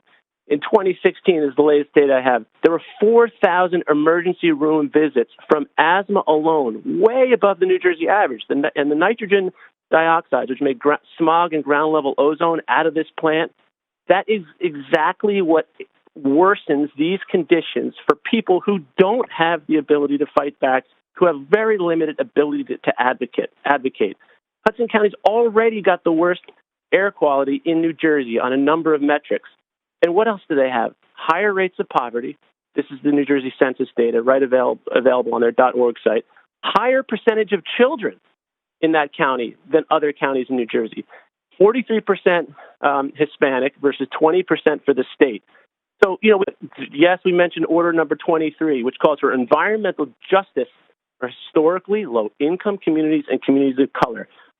So air pollution, air pollution is just one of the factors. Many other pollutions coming out of this plant would shorten lives, debilitate children, and design oppression right into the system for the next 30-plus years. For all the good that we do as people, for all the good decisions New Jersey Transit makes, how can we undo all that?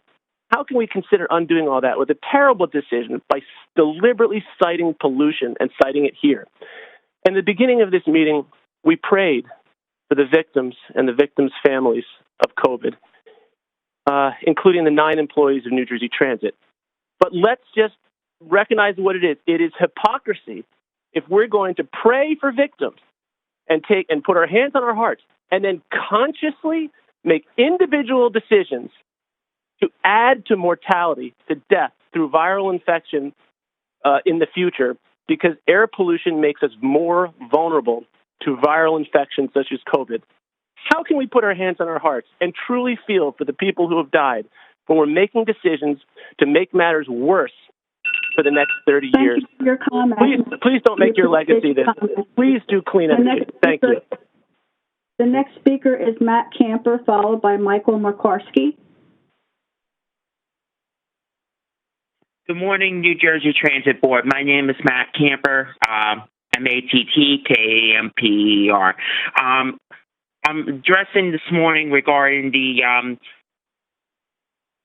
transparency regarding positive train control installation. I am a part of this group, Passengers United, which represents riders in the MTA system, Long Island, Westchester County, even the Pascagoula Valley line as well, and even in parts of New Jersey. And I've noticed that the MTA has done an amazing job with their transparency with the positive train control and updating the board, the public in general, and everybody how,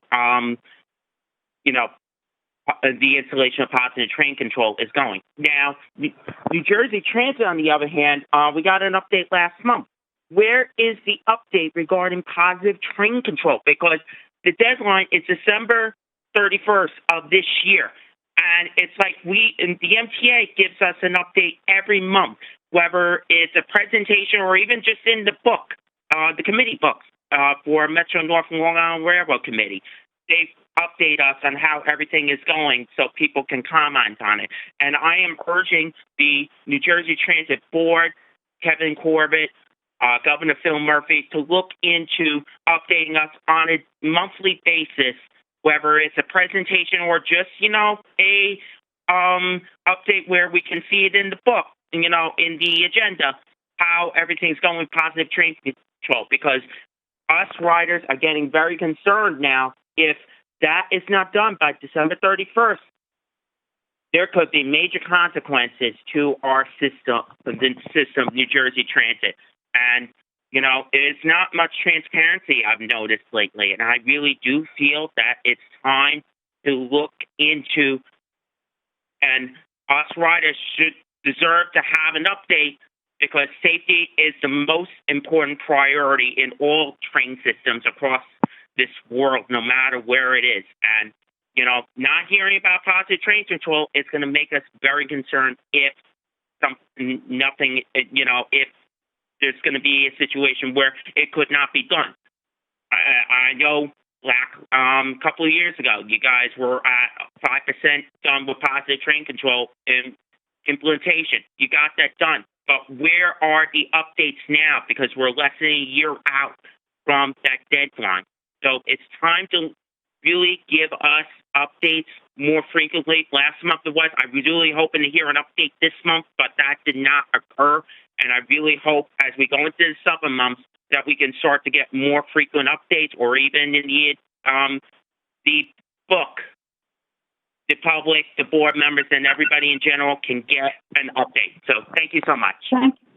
Thank you for your comments. The next speaker, Michael Makarski, is not on the telephone line yet, so we will go on to Tim Sevener is the next speaker, followed by Jeffrey Rappaport.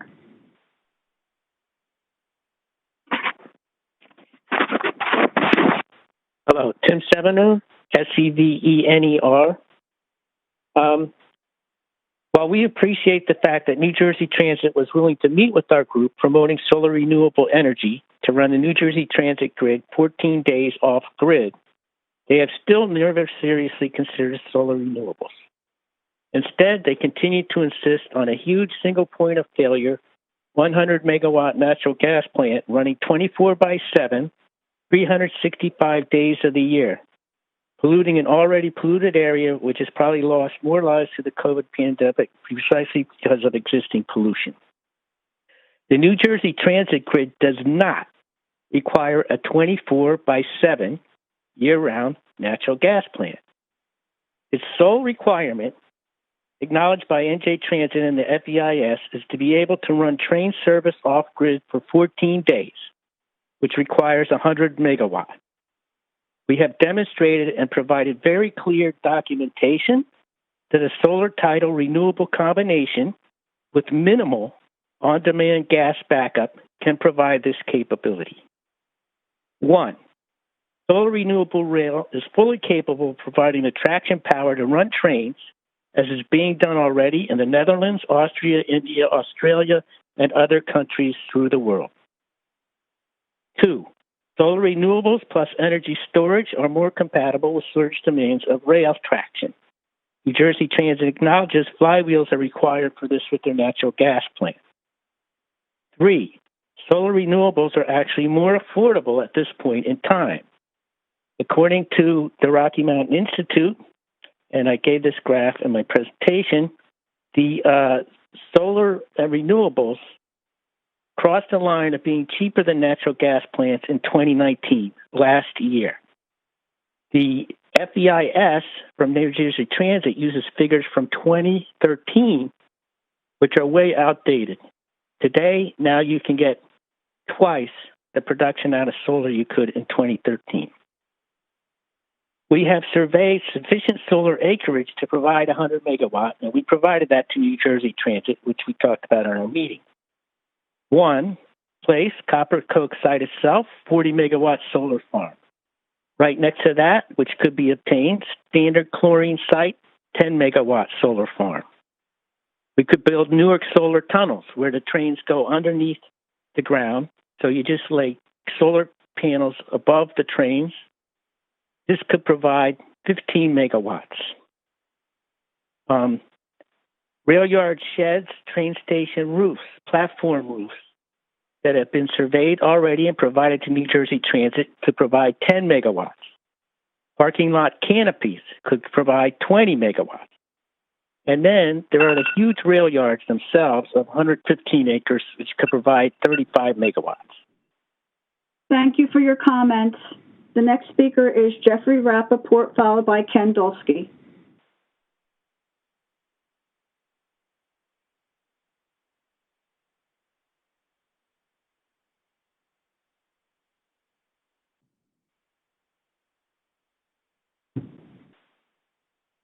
Jeffrey Rappaport.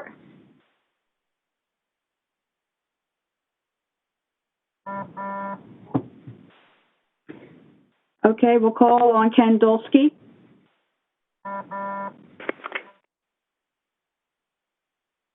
Yes, good morning. Ken Dolsky, D-O-L-S-K-Y. I would like to comment on New Jersey Transit's lack of willingness to engage in a productive dialogue with the public. And I'm not just referring to today's poor treatment of the public, in which you clearly made it your lowest priority and did what you could do to discourage input. Our Don't Gas the Meadowlands Coalition has had a number of interactions with New Jersey Transit staff. At each session, New Jersey Transit told us how much they valued our input and how they wanted to engage with us. Let me describe the history of our engagement regarding the topic we addressed at the last board meeting, that is the request by our coalition for an answer to the question as to the status of NJT efforts to advance its gas-fired power plant solution with the New Jersey Transit Grid microgrid during the pandemic.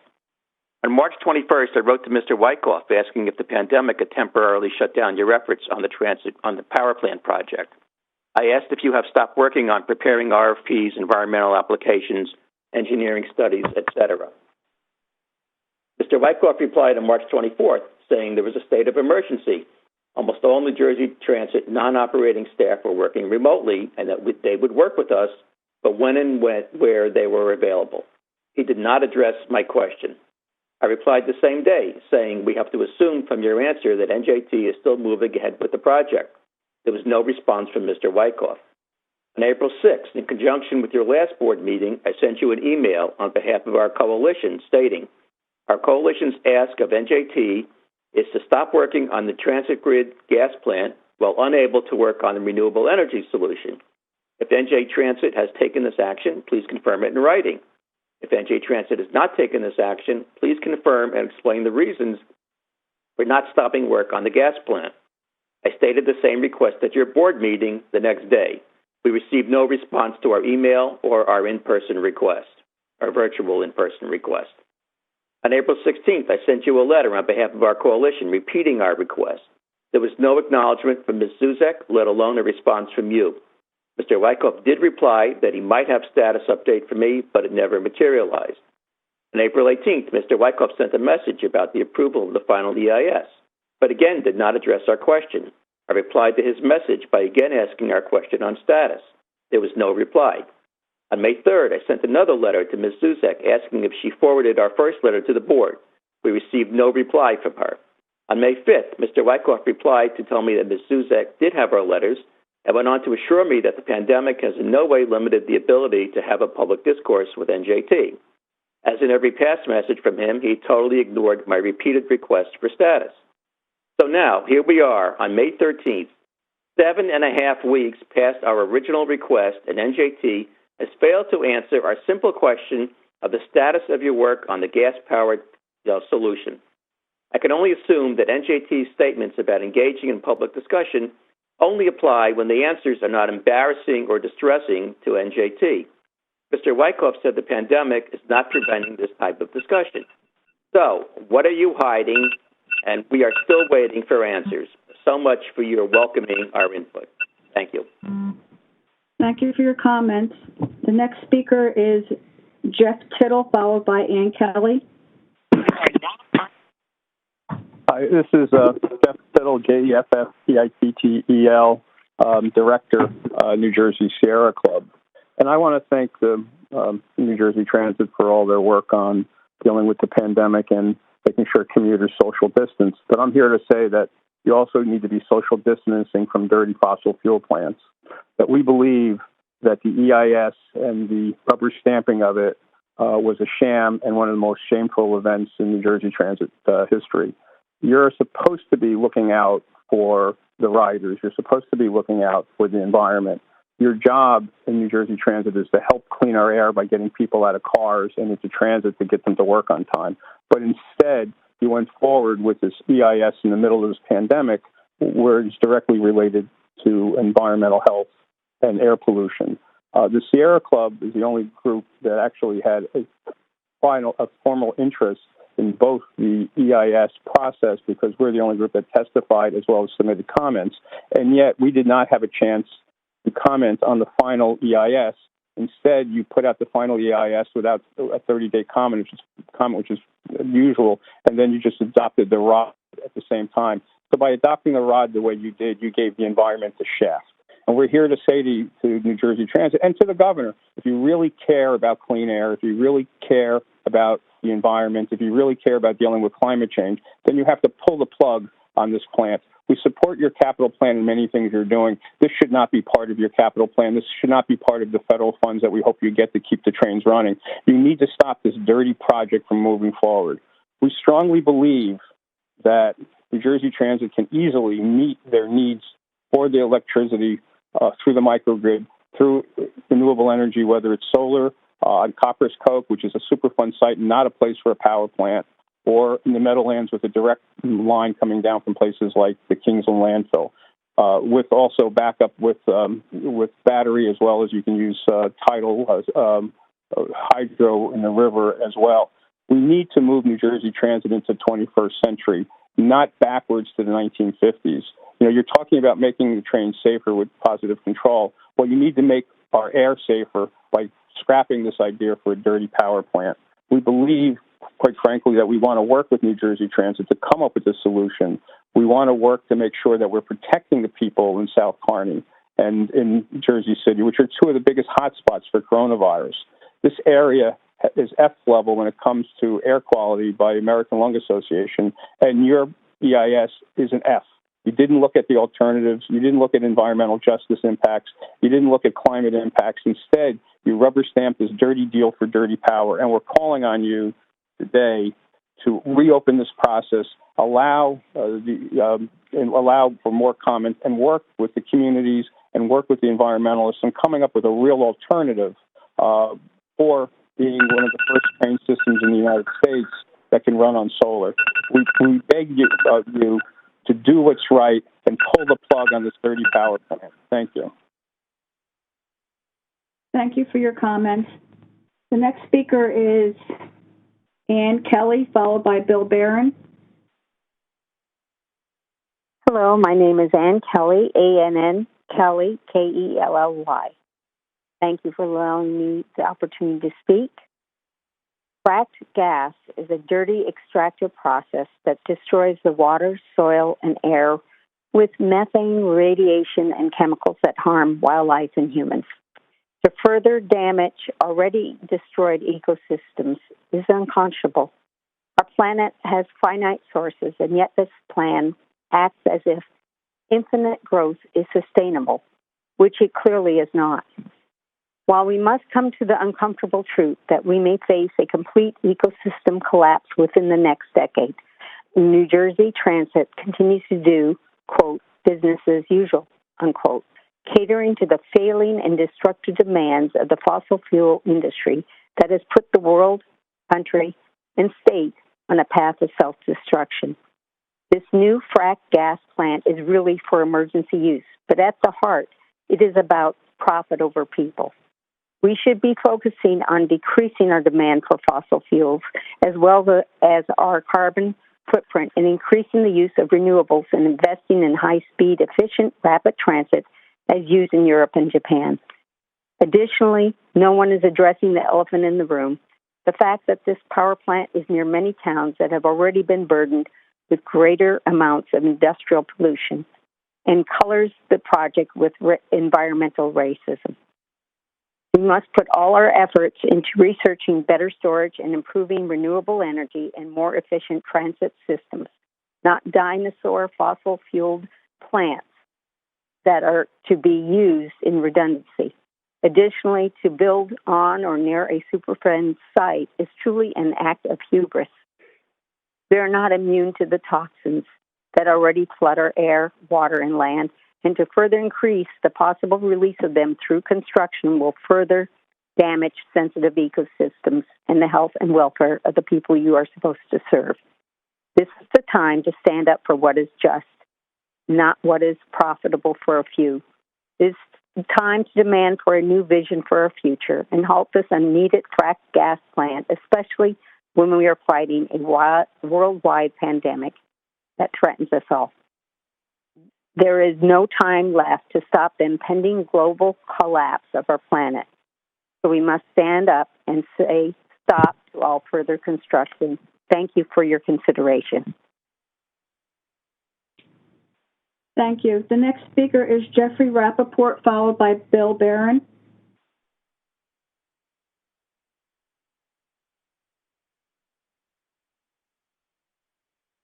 RT. Jeffrey Rappaport, Jeffrapaport. You've heard many points today involving renewable energy. I can't do any better than Tim. He's absolutely terrific. And I want to encourage you to have some solar providers and experts look at the economics, look at how it affects air pollution, look how it affects minority rights and Executive Order number 23. We'd like you to have them provide up-to-date, current estimates. What I saw in the EIS reports seem to be very dated because solar has become very, very economic. To build a natural gas plant for 14 days usage, as many have said to you, makes no sense. Where solar could provide power to the grid, all year long.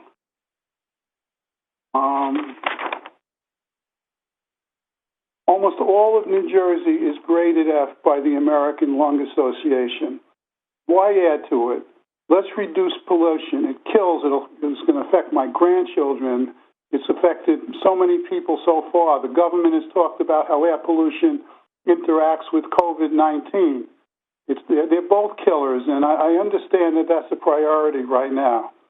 So I call on Governor Murphy to stop New Jersey Transit fracked gas power plant to replace with renewable energy rail alternative. Thank you very much for what you do. Thank you. The next speaker is Bill Barron, followed by Holly Cox. Yes, Bill Barron, B-E-R-E-N. Mr. Corbett, members of the board, thank you for the opportunity to address you today on the proposed electric power plant for the Meadowlands. I'm a resident of Montclair, and I'm the transportation chair for the New Jersey Sierra Club. I retired 3 years ago after a 33-year career with New York City Transit, and prior to that, I was a senior analyst with New Jersey Department of Energy. The proposed power plant project is replete with contradictions. It was proposed and is sold as a backup facility in the event the existing commercial grid fails, but the plan now is to run the plant 24/7 as a primary source of power for the New Jersey Transit Rail Division. It's located in the very Meadowlands area subject to flooding in another Sandy level storm, so it's subject to the same reliability threats as the grid it's supposed to replace, unlike the distributed solar grid. It's being built on a capped Superfund site, so any construction is going to penetrate that cap and allow dangerous and harmful pollutants to escape into the air and surrounding waterways, threatening not only the ecosystem and surrounding residents, but any construction workers and full-time employees working at the site.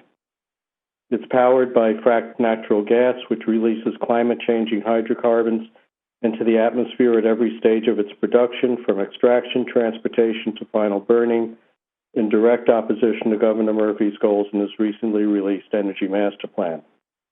In your own environmental impact statement, the agency has rejected proposals to build safe, reliable solar grid and economical solar grid that will provide economic and environmental benefits far into the future. The EIS compares only the initial capital cost of construction of the power plant against the solar grid. Instead, the agency needs to evaluate the life cycle costs of each option. Obviously, solar has an advantage in that it has no ongoing costs once the grid is built. Maintenance and operational costs for the solar grid versus the power plant is obviously cheaper, as stationary engineers, building maintenance personnel, etc., are not required to maintain the solar grid. The EIS does not address who will operate the plant. New Jersey Transit does not have the in-house knowledge nor staff to run a power plant, so we'll have to hire an outside company. What are the costs associated with that? And what will be the final per kilowatt cost of power to New Jersey Transit under both scenarios? It is derelict of the board's fiduciary responsibility to proceed with this project without a full life cycle economic and environmental assessment of the project and its proposed alternatives. Thank you very much. Thank you. The next speaker is Holly Cox, followed by Herb Torbis. Hello. Yes, my name is Holly Cox, spelled H-O-L-L-Y, last name spelled C-O-N. I'm a New Jersey resident for the last 27 years. And before I start my public comment, which is my first public comment ever, I'd like to say the structure of this meeting has been very disrespectful to all of us public speakers. As you requested, we all called in this morning at 6:30, have waited on hold for you to first do your regular board business, then go into executive session, making all of us wait a total of over 3 hours. I believe this shows no respect for our time and is structured to discourage public comment. I do hope that you will consider flipping this order of events for your future meetings. Now, I'd like to ask Governor Murphy and the New Jersey Transit Board to please stop the fracked gas power plant proposal and replace it with the renewable energy and storage alternative to promote public health and environmental resiliency. The fracked gas power plant would be a major new source of toxic air pollution and climate-destroying greenhouse gas pollution at a time when we urgently need to dispose in order to protect public health and to start to act on the looming climate crisis. Stay-at-home orders from this pandemic have shown that our air quality has drastically improved with the reduction in fossil fuel emissions. We thus need to be forward-looking and work to make this a long-term reality for our state of New Jersey. The world needs leaders now, and I know that Governor Murphy and the New Jersey Transit Board can be those leaders. You dare to envision a greener and healthier world and do the necessary work of transitioning us to renewable and sustainable sources of energy. The last thing the Earth and our communities need now is another fracked gas power plant. Let's not go backwards. Our world is dying in front of us. Out-of-control wildfires all over the globe, deforestation at an alarming rate, ocean acidification, plastic pollution, melting glaciers in the Arctic and Antarctic, habitat destruction everywhere you look, endangered species at an all-time high, bird, insect, and bee populations rapidly declining as a result of pesticide use, habitat loss, and now murder hornets. Please, the planet you think you're living on no longer exists. The UN and scientists tell us we have only 9 years left to decrease our carbon and greenhouse gas emissions in order to avoid irreversible tipping points from which Earth can no longer recover. We are on a path where vast swaths of the Earth are becoming too hot for humans to survive. The mass migrations of climate refugees, water shortages, crop failures, and biodiversity loss. It's also leading to massive ocean level rise, resulting in large, well-known cities becoming underwater and uninhabitable. We have all witnessed the climate crisis. Strong storms like Hurricane Sandy, supposedly once-in-a-century storms, now happening with increasing frequency across our country and around the globe. Please, Governor Murphy and New Jersey Transit Board, let's not go back to a fossil fuel path. That gas plant will lead to more air pollution, dirtier water, sicker communities, and a dirtier state, not to mention the dangers of building this plant right next to a Superfund site. If we don't start transitioning now to a greener future, it will be too late. Please put people and the environment first and transition to renewable rail, solar, wind, and battery storage options. The cost of these renewable alternatives is rapidly declining, and the side effects of having renewable sources of energy are healthier citizens, healthier planet. Thank you very much. Thank you for your comments. The next speaker is Herb Tarbis, followed by Michael McCarskey. Greetings. I wish everyone continued health and well-being while we continue to weather this pandemic. Before my remarks on the frack gas power plant, I just want to share that hearing talk earlier about the Raritan River Bridge. Took my mind back to the day we watched the funeral train of Robert F. Kennedy cross that bridge. That remains, to this day, a very, very vivid image in my memory. Anyway, I'm Herb Tarbus. I live in Piscataway, and I regularly travel to Manhattan via New Jersey Transit Rail. I'm a retired system engineer, now engaged in political activism which has led me to seek elected office in Middlesex County. Why build this power plant? Building a frack gas power plant in the 21st century makes no sense. The global climate crisis and global respiratory pandemic make that excruciatingly clear. What do we know? We know there's incredible income inequality in this world. We know this is a story about the haves and the have-nots. We know that burning fossil fuels damages the health and even kills human beings. We know that this never should be built power plant will pollute the air of the have-nots who are suffering the most extreme effects, not only of climate change and the pandemic, they are also subject to the predatory results of the political corruption bred by the cronyism of the haves. The same cronyism which has somehow concluded that this power plant makes sense. It does not. What else do we know? The corruption of the connected folks drives the seduction of the financial executives who then engage in the destruction of democracy, due process, and civic responsibility. This power plant must never be built. It will accelerate the vicious cycle of greed, pollution, and political control, which has our country spiraling out of control. This power plant must never be built. It makes no sense. Polluting the same air which New Jersey Transit moves tens of thousands of commuters through every day makes no sense. It's akin to befouling one's own bed. It makes no sense. The emperor is wearing nothing at all. We see it all. Our country has fallen into serious moral disrepair, and the folks in our state who are allowing, even facilitating this project are co-conspirators. Co-conspirators in the silencing of the same voices who realize we cannot eat money, we cannot drink money, we cannot breathe money, we can't breathe. We can't breathe what comes out of a frack gas power plant. The demand for fresh, clean, breathable air is absolutely non-negotiable. In fact, a reasonable argument can be made that none of us has the right to burn fossil fuels over the valid objections and health concerns of others. Renewable rail is a proven technology. It must be pursued. Sunshine is abundant and cheap. Wind is abundant and clean. Geothermal is abundant and clean. We can be proud of a country, of a state which utilizes these technologies. We are not proud of a state, a governor, or a rail system which insists on befouling our air. We object to this power plant. This concludes my remarks. Thank you very much. Thank you. The next speaker is Michael McCarskey, followed by Richard Grant. Thank you very much. Michael McCarskey, MAKARSKI. I represent more than 7,200 hardworking men and women of the International Union of Operating Engineers, as well as the more than 1,000 signatory contractors who employ them. While the transit grid project is not on the agenda tonight, I thought it prudent to speak in favor of this project. Many of the paid environmental lobbyist organizations that are trying to paint this in a negative light simply should not be taken seriously. The proposed transit grid clean natural gas power plant is an all-around winning project for the state of New Jersey. At a time of economic uncertainty, a major job-creating investment that will harden the energy backbone of the New Jersey Transit electrical grid, as was recommended by the Obama-era Department of Energy, is the right decision. Natural gas is cleaner burning, so it will reduce overall greenhouse gas emissions.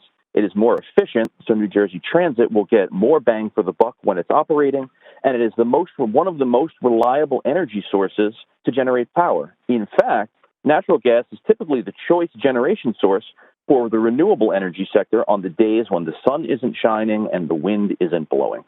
On behalf of the members and contractors, we applaud New Jersey Transit's leadership for this forward-thinking microgrid project. Thank you.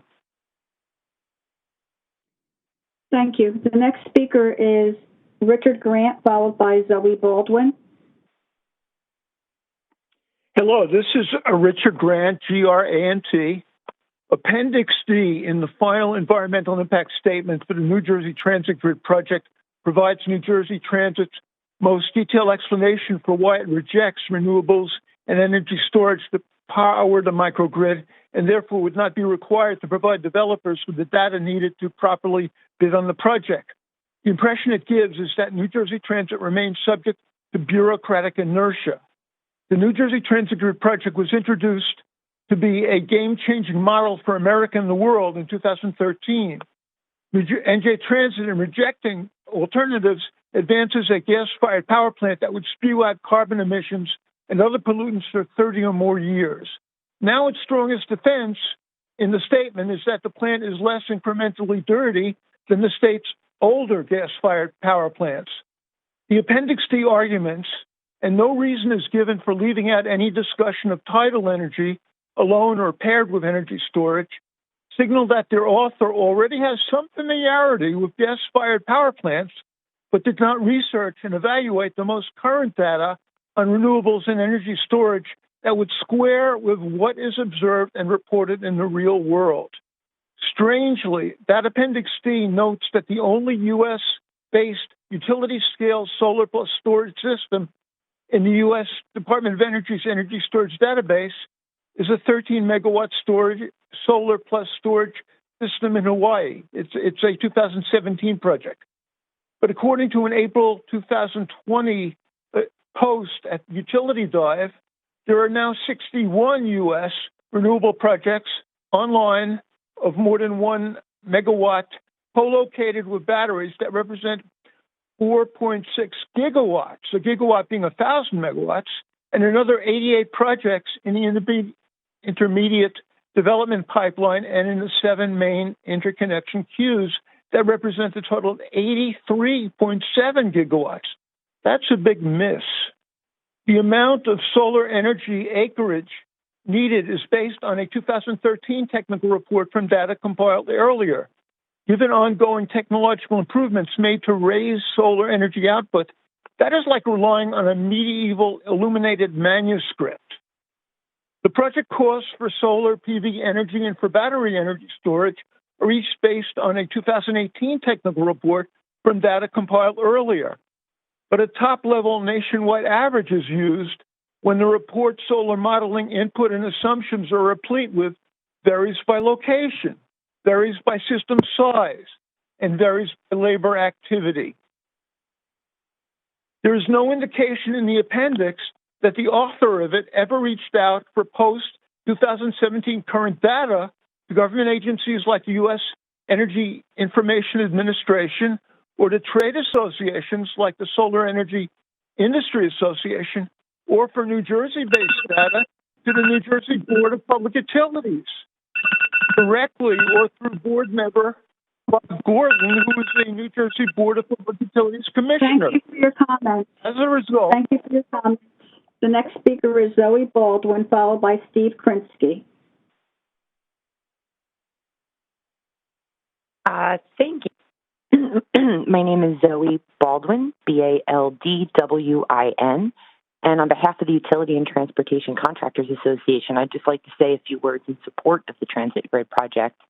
You know, rail service is absolutely critical to New Jersey no matter what the crisis. It is central to our economic health and to the mobility of tens of thousands of residents who depend on it daily. We must, as a state, do everything we can to protect its viability and ensure that it can run even under the most dire of circumstances, because without it, we hobble commerce and the commuting public.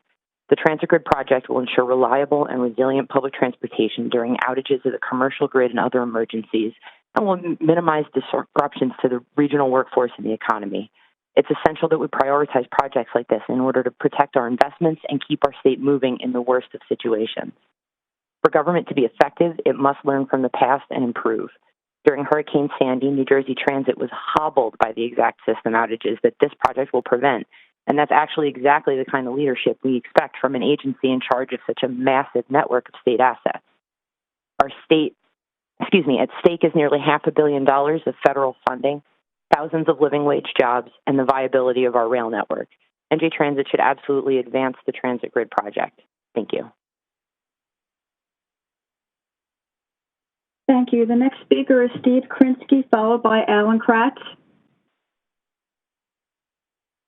My name is Steve Krinsky, Krinsky. I'm a retired teacher. I've lived in Jersey City for more than 30 years, where I've raised my kids.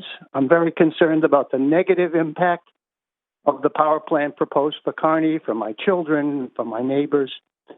But those negatives are not why I asked to speak today. What I want to speak about today is a positive alternative, solar. I'm no expert on energy sources, but I know from reading that the cost of solar has dropped dramatically in the past few years. Efficiency has increased. All it takes is a quick survey of the internet, and you can see how many countries around the world are way ahead of us. I just read about a solar farm project in Germany designed to power trains. In Austria, the federal railways are now operating a solar power plant for their rail system. Belgium has a 2-mile-long solar tunnel which helps power the Paris-bound high-speed rail. The tunnel on the Paris to Amsterdam line is topped with 16,000 solar panels to power Antwerp Station and the Belgian train network. The first solar-powered railway track was recently introduced in the UK. In Australia, developers recently unveiled a battery-powered train charged by solar. In India, solar is supplying diesel engines with extra power. In 2017, the Indian Railways launched its first solar-powered train using solar panels fitted on the tops of their coaches. Indian Railway plans to introduce 50 more such coaches. A 100-passenger train in New South Wales and Australia is now running totally on solar power. While it might not make sense for New Jersey Transit to convert its entire program to solar, the fact that this proposal is for backup power makes it ripe for trying to find an alternative to natural gas. In recent years, solar has become more cost-effective. Battery storage technology is far more efficient than it's ever been. My understanding is that New Jersey Transit in its studies did not seriously consider a solar alternative. I urge you to reconsider that decision. Using solar for backup power would make New Jersey a pioneer in transit and renewable energy, and it would back up the governor's pledge not to build new fossil fuel infrastructure. Please consider this option. Thanks for letting me speak. Thank you. The next speaker is Alan Kratz, followed by Hugh Corolla. Alan Kratz, ALLENKRATZ.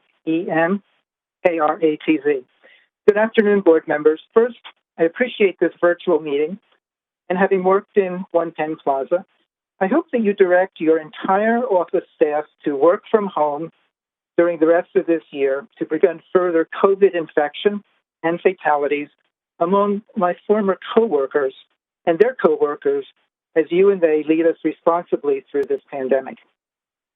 Another measure of organizational health and civic responsibility is the care that you invest in achieving productive use of your physical assets. You had an opportunity to do so in my hometown of Hoboken by taking a new look at an old building, the Records Building that the Lackawanna Railroad constructed in 1904 to house its paper records. In recent years, a tree grew in Hoboken from the roof of the Records building. When a set of bricks fell this past summer, you declared that the whole building was unsafe to inspect inside, jeopardized public safety, and required immediate demolition. Because the building is historic, you've been required to study alternatives to demolition. To date, your analysis has identified alternatives ranging in cost from $0.8 million to $10 million. Not yet included in your evaluation is an equally important question. What is the revenue that any of your alternatives can generate? To help answer that question, I hired a structural engineer, Donald Friedman of Old Structures Engineering, to offer his professional opinion on multiple questions. Do cracks in the brick facade indicate failure of the internal bearing wall, or only superficial delamination? To answer that key unanswered question, what measures can NJ Transit take to safely inspect the interior rather than declare the full inspection is impossible? How much would it cost to stabilize the building? Can the building be flood-proof? After stabilization, what would it cost to prepare the building for NJ Transit to lease it out for rental income? During rehab, can NJ Transit and the adjacent sewer authority continue uninterrupted operations? And based on your professional experience, Mr. Friedman, is the Records building too far gone to save for productive new use? Mr. Friedman's response was, there are no structural or technical reasons to prevent safe interior inspection, floodproofing, stabilization, and rehab for tenant fit-out at an investment between $1.65 million to $2.3 million. Important to note, state and matching funds for historic preservation could cover all of that cost I have determined. That's me speaking. That's my expertise, finding money for projects like this. So I ask you, board members, please delay the June 30 date for demolition, 7 weeks from today. Take time for further study. Assure the public that you have taken into account supplemental expertise that includes that of Mr. Friedman and revenue generation specialists. You will identify revenue rather than merely costs, which is all your alternatives analysis does. No look at revenue. You can adapt the Records building from a non-performing asset into an example of creativity and fiscal responsibility. Mr. Friedman has submitted his material for your review in the written comments. Thank you very much. Thank you. The next speaker is Chris Lalevee, followed by Ted Glick.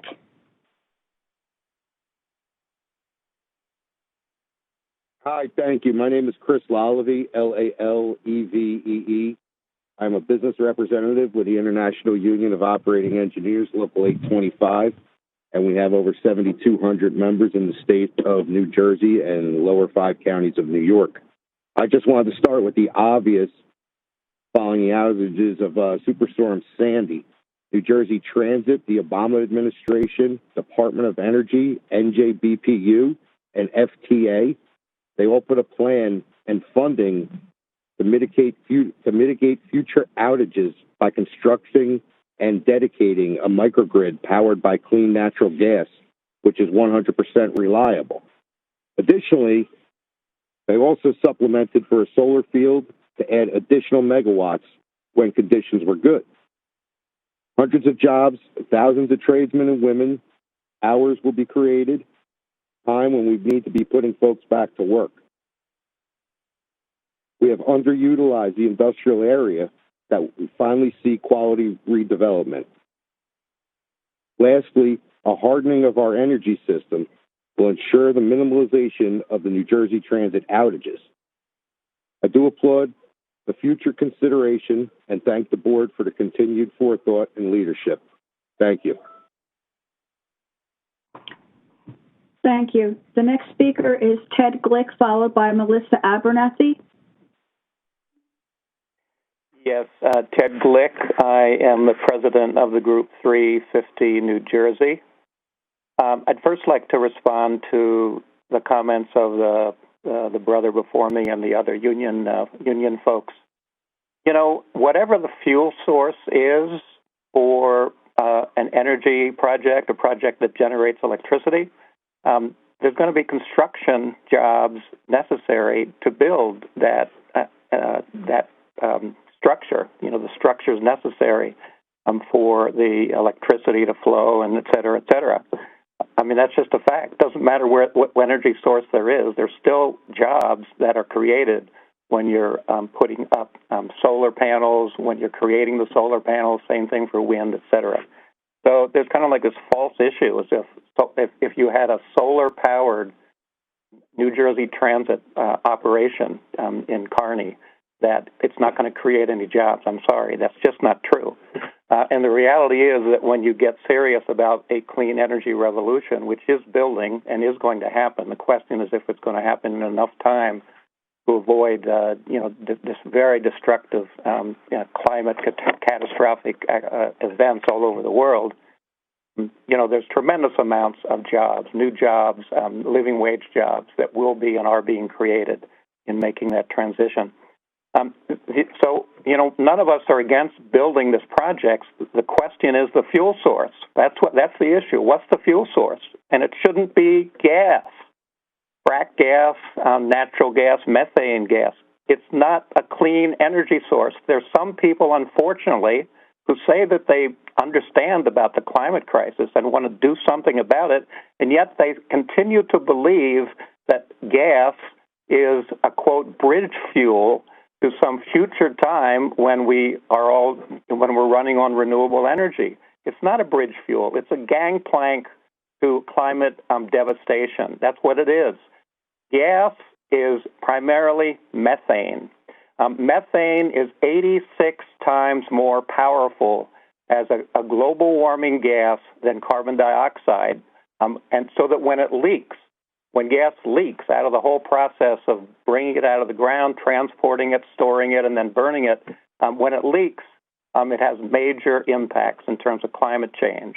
And the board of the New Jersey Transit, and for that matter, Governor Murphy, should be clear on that and not act as if it is a clean energy source or a bridge fuel. Finally, with what's happening now with the pandemic and the economy, the oil and gas industry is in really bad shape. And I would not want personally to be invested in an energy source that's really shaky. And that's the reality right now of fracked gas and fracked oil because of what's happening with the economy worldwide, what's happening in the Middle East in terms of oil. Clean renewable energy is a much more secure energy source for lots of reasons, including economically. Thank you for your comments. The next speaker is Melissa Abernathy, followed by David Pringle. Hi, my name's Melissa Abernathy. That's MELISSA I'm speaking today as a 30-year Hoboken resident and as a member of the board of the Hoboken Quality of Life Coalition to bring your attention to the matter of the Lackawanna Records Building and the Hoboken Rail Yards property. This building has been identified as a potential safety hazard and is in the middle of a Federal Transit Administration Section 106 process, which could potentially lead to the building's demolition.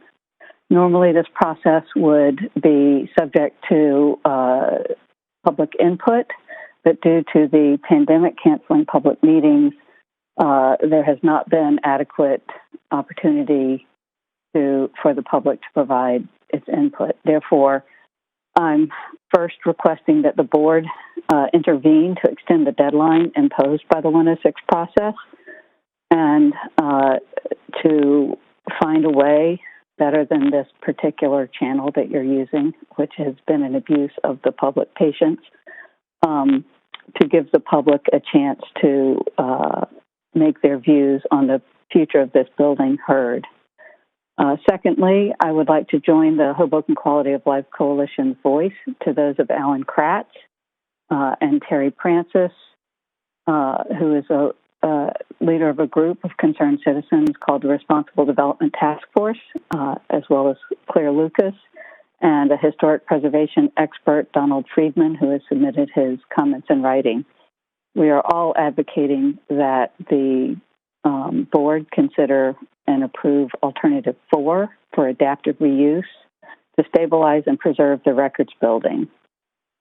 The Hoboken Quality of Life Coalition has been a official consultant to the New Jersey Transit on all matters having to do with historic preservation of the buildings entrusted to New Jersey Transit since the 1960s. And I'd like to underscore that the New Jersey Transit is only the current owner of these historic buildings, which were built over 100 years ago and built solidly enough to last through Superstorm Sandy, severe weather, and extreme neglect on the part of several successive owners of the property. I will commend New Jersey Transit for its efforts to restore and preserve the Hoboken Terminal building.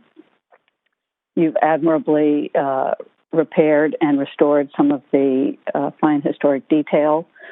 This historic detail is an important part of what makes Hoboken a unique community to live in. And those of us who live here today, those of us who've come before us, and those of us who will be living in Hoboken in the future, you owe, as the steward of these buildings, you owe the community to maintain the buildings entrusted to your care. That is why we're advocating for Alternative 4, adaptive reuse, and we encourage you to work with members of the community like Alan Kratz and consultants like Donald Friedman, who have stepped forward to help you secure the funding and take the appropriate measures to preserve the building at an affordable cost. Thank you very much for hearing us out today, and I join my voice to the others who complained about asking us to wait for 3.5 hours on our phone lines to be able to speak. Thank you for your comments. The next speaker is David Pringle, followed by Mary Benintendi. Thank you. This is David Pringle. I'm representing Clean Water Action. We have roughly 100,000 members in New Jersey, very reliant on mass transit. I myself walk to the Cranford, New Jersey Transit Station. So we very strongly support a healthy, forward-acting, mono-focused New Jersey Transit generally, especially during the pandemic, and urge you all to do the same. Before I use up too much of my time, I know that without video and not being in person, it's hard on everyone. I've been on this line since 8:25 this morning. May I ask if we still have a quorum, and is there active listening going on of the board members? Joyce, do you want to take a quick roll call? I can take a quick roll call. Sure. Board Member Adams? Yes. Board Member Canis? Yes. Board Member Wilton? Yes, I'm here. Board Member Doshi? Yes. Board Member Fulton? Yes. Board Member Gordon? Board Member Marocco? Yes. Board Member Rasmussen? Here. Chair Gutierrez-Cacchetti? Here. And Board Member Gordon is showing he's on the line. He's muted, so he is on the line. Okay. Well, I think we demonstrated thank that you we very have much, and I have to say I'm really impressed. This isn't hard. This is difficult for everyone, so I very much appreciate the board's attention. And you know, our intention isn't to bash here. We have New Jersey Transit's back and more on operational and capital fund needs to improve service, capacity, and overcrowding. And won't it be a great problem to have, again, overcrowding? We've identified at least 27 unfunded, very needed New Jersey Transit capital projects totaling over $25 billion, creating over 1 million jobs and ways to pay for it. We really want to work with you, not against you, but you're making it needlessly difficult. So we support all of the comments in opposition to the New Jersey Transit Grid frac gas plant today, and I will do my best not to be repetitive. I also hope all of you are doing well. I'd especially like to give a shout out to the New Jersey Transit essential workers on the front lines, the rank and file, train conductors, bus drivers, cleaning staff, and the like. For me personally, it has hit home. My mother passed last Friday. I was honored by Governor Murphy yesterday from complications of COVID and dementia. And when I put on all the protective gear last week to see her for the last time, not that I think we all intuitively know this, but having to put on that gear and seeing all the staff taking care of my mom while also having to protect themselves and their own families, with no guarantees that those protections will work really hits home. So I thank the New Jersey Transit staff for all that. I've been on several calls, New Jersey Transit, Transportation Authority, DEP, BPU over the last month, and I have to say regretfully, this is by far the worst of them in terms of meaningful public comment. The directions being changed at the last minute, some of us being told to call in between 8 and 8:30, others 9:30 to 10:30. The connection has been very bad. You really need to do a better process. And I'd also like to note that by my... Excuse me, sir. The next speaker is Sally Gellert, followed by Claire Lucas.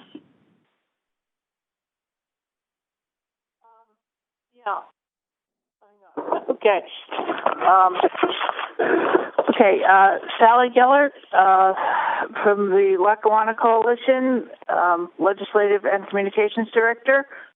I note that there are 2 board seats still unfilled. The governor's withdrawal of Mike Besson and Janet Turnus's names gives him an opportunity to do what he should have done originally, consider the applications of transit-dependent individuals as well as those not connected to political machines or the transportation industrial complex.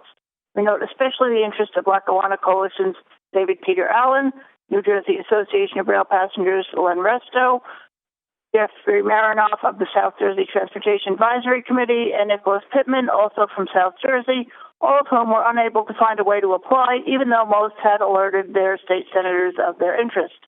There are many bus riders who are interested in being on the board. They should be easy to find if one widens the pool beyond the usual well-connected suspects.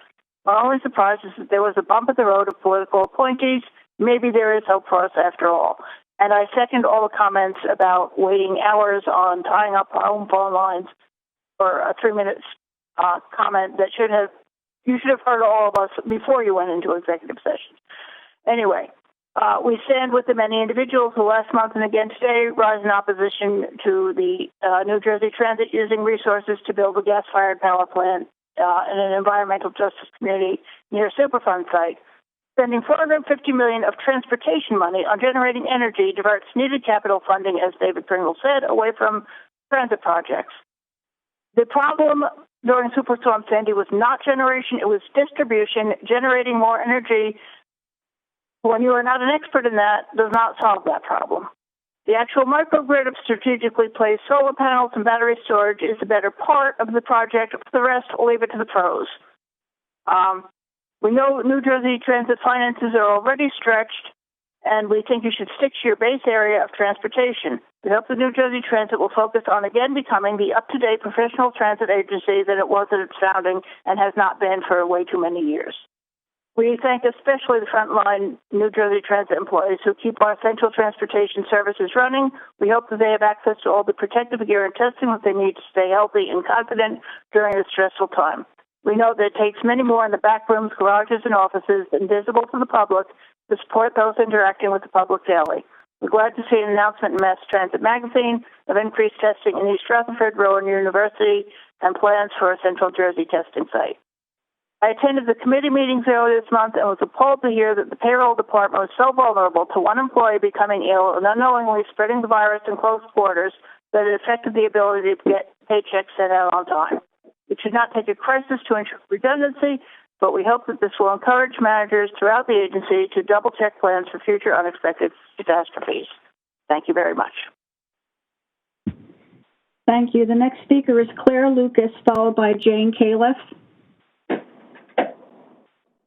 My name is Claire Lucas, CLAIRELUKACS. Good afternoon, board members. I'm speaking as a longtime resident of Hoboken. The Records Building was completed in 1904, making it the earliest surviving structure in the Lackawanna Hoboken Terminal Complex. It was conceived and built to protect the Delaware, Lackawanna, and Western Railroad's records. The New Jersey State Historic Preservation Office has determined that this building is eligible for New Jersey and National Registers of Historic Places. And in many reports generated by you, New Jersey Transit, over the years, you have claimed to be dedicated to preserving this building. And now, that the Rail Yards project has been approved by the City of Hoboken, you find a reason to demolish the Records building. How can that be? Your pleas of, quote, it's an unsafe building, no one can enter, unquote, is quite an convenient excuse. This building has weathered Superstorm Sandy and 116 years. Donald Friedman, a longtime structural engineer and partner in the firm Old Structures Engineering, has offered his professional opinion on how New Jersey Transit can follow industry standard safety precautions to conduct an interior inspection of the building that would provide full information about the structural stability of the building.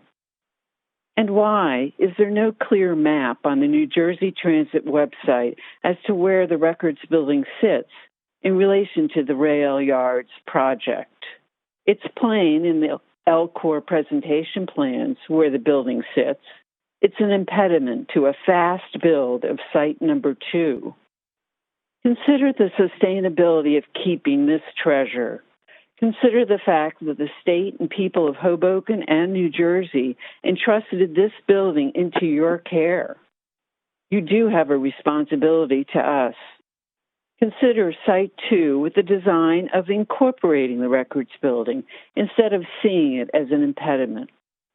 We need to save the historical buildings we have left in Hoboken, and developers have to understand it is part of their duty to help preserve this rich heritage, and actually, in the end, increases the value of their development. Thank you for your time today. Thank you. The next speaker is Jane Califf, followed by Kathy Friedman. Yes, my name is Jane Califf, JaneCaliff, from Bloomfield, New Jersey. Can you hear me? Yes, we can. I'm speaking here today because I'm very disturbed that there has been no period for public or interagency comment, as is typical for projects with significant environmental impacts. This power plant would be a major news source, as others have said, of toxic air pollution and climate-destroying greenhouse gas pollution, at a time when we urgently need to reduce both in order to protect public health and safety. We cannot ignore the link between fossil fuel-generated air pollution and the increasingly negative health effects that are being highlighted by the coronavirus pandemic. Building a new gas power plant when there are renewable options simply makes no sense for our health, environment, or economy. The Don't Gas the Meadowlands Coalition has been requesting a response from New Jersey Transit about the status of the gas plant, and this request has been ignored. Why is that? You say you want dialogue with the public, but evidently, if the public asks hard questions, you quickly stop communicating. Governor Murphy talks regularly at his daily press conferences that he is extremely concerned about the impact of the COVID-19 pandemic on people in environmental justice communities. Stopping the proposed New Jersey Transit fracked gas power plant and replacing it with a renewable energy plus battery storage rail alternative would be an important first step and would prove to the public his commitment. This is not a time for New Jersey to build more fossil fuel infrastructure. New Jersey Transit, under Governor Murphy's leadership, must transition rapidly to expanded mass transit, renewable energy buses, and trains. This can be accomplished with a combination of solar, wind, hydro, and battery storage, which will be important for our health, for green jobs, and our climate. I'm asking you to search your conscience and ask yourself, am I on the side of the profit-hungry fossil fuel corporations that have no concern for the communities they destroy, or on the side of the public, which deserves a stable climate and a safe environment?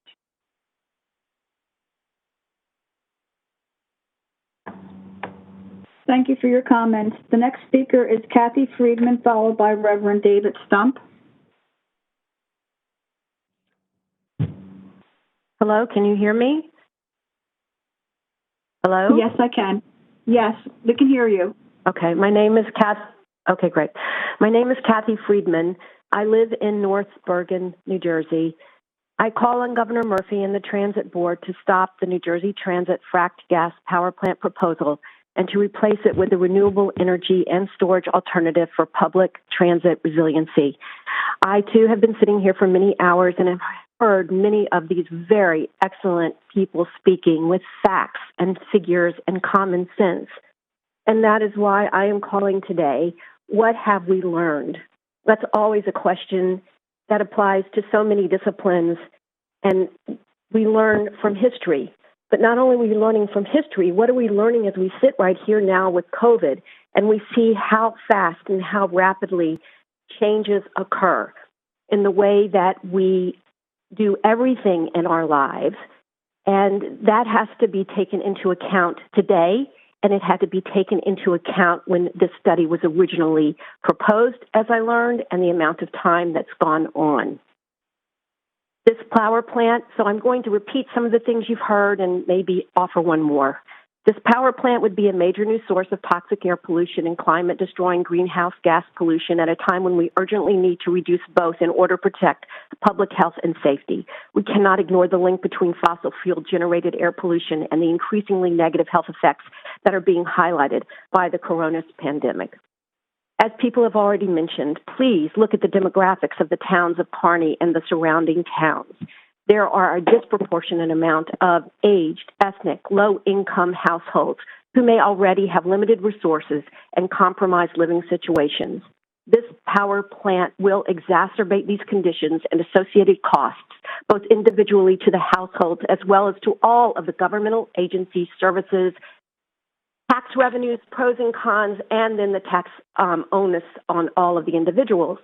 We saw this impact. We are experiencing this impact every day. We cheer the first-line responders and the second-line responders and the in-depth responders. We see the impact on front every day with the government agencies, the government and the government officials.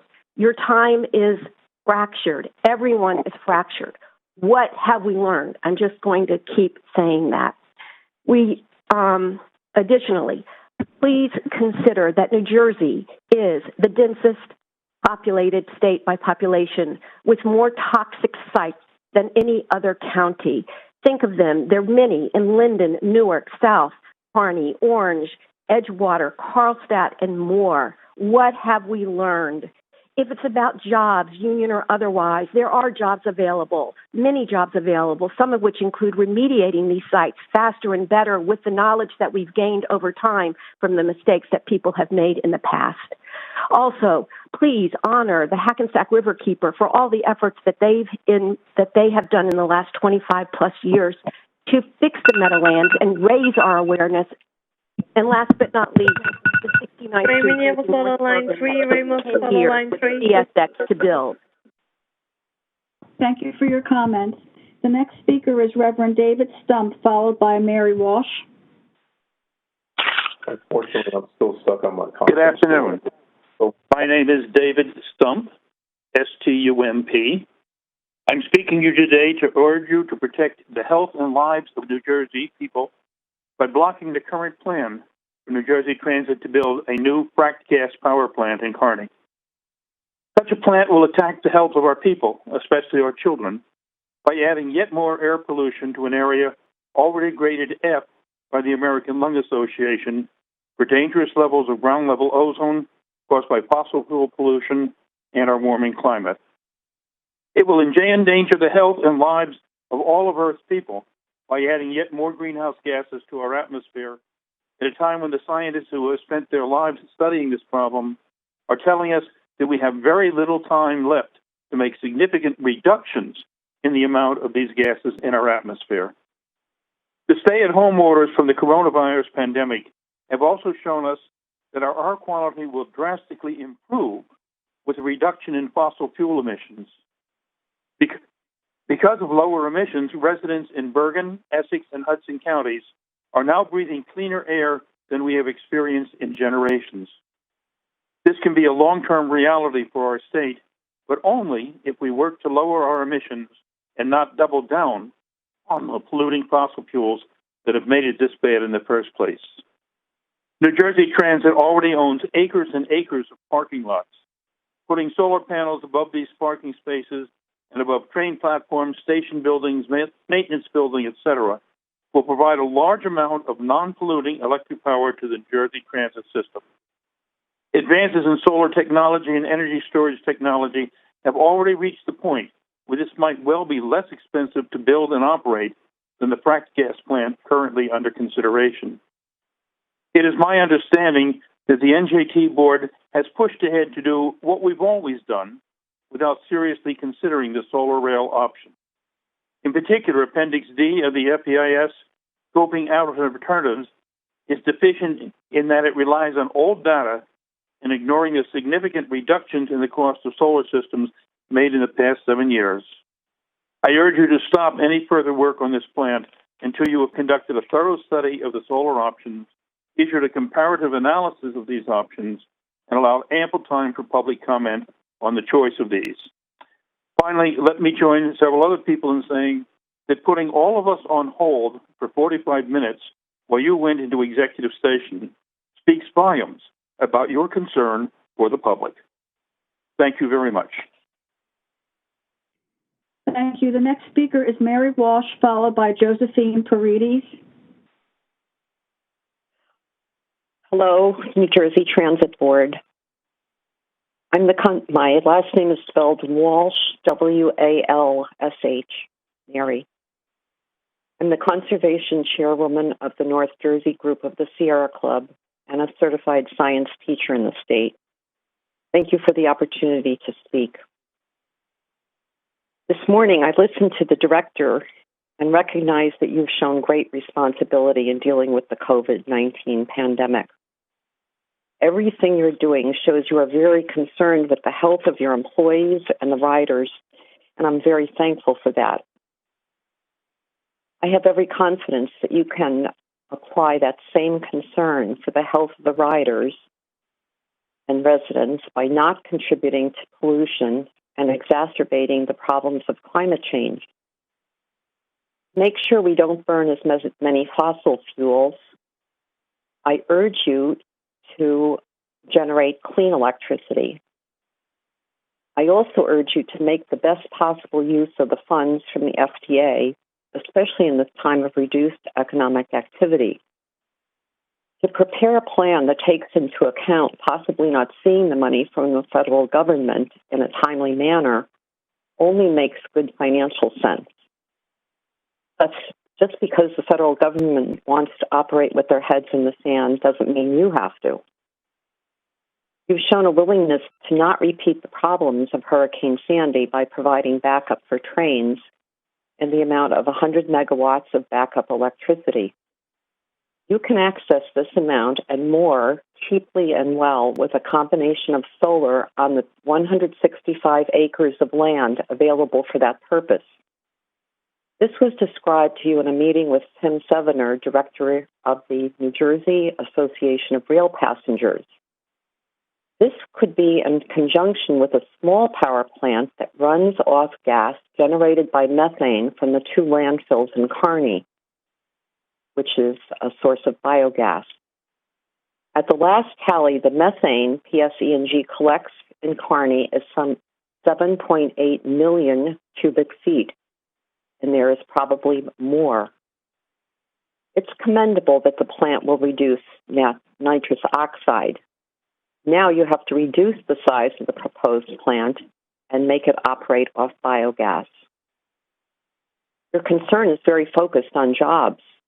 Well, jobs for construction unions can be generated just as well by using solar energy and new pipelines for methane generated by the existing landfills.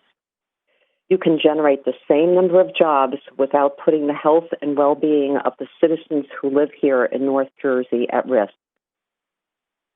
Furthermore, Amtrak's policy promotes use of power from renewable sources and technologies, including solar, biogas, biomass, and low-impact hydroelectric sources. I find it surprising there was no coordination with them. True leadership means tapping into some courage. I know you have that courage. We have to go on to the next speaker. The next speaker is Josephine Paredes, followed by Joseph Clift. Hi, my name is Josephine Paredes.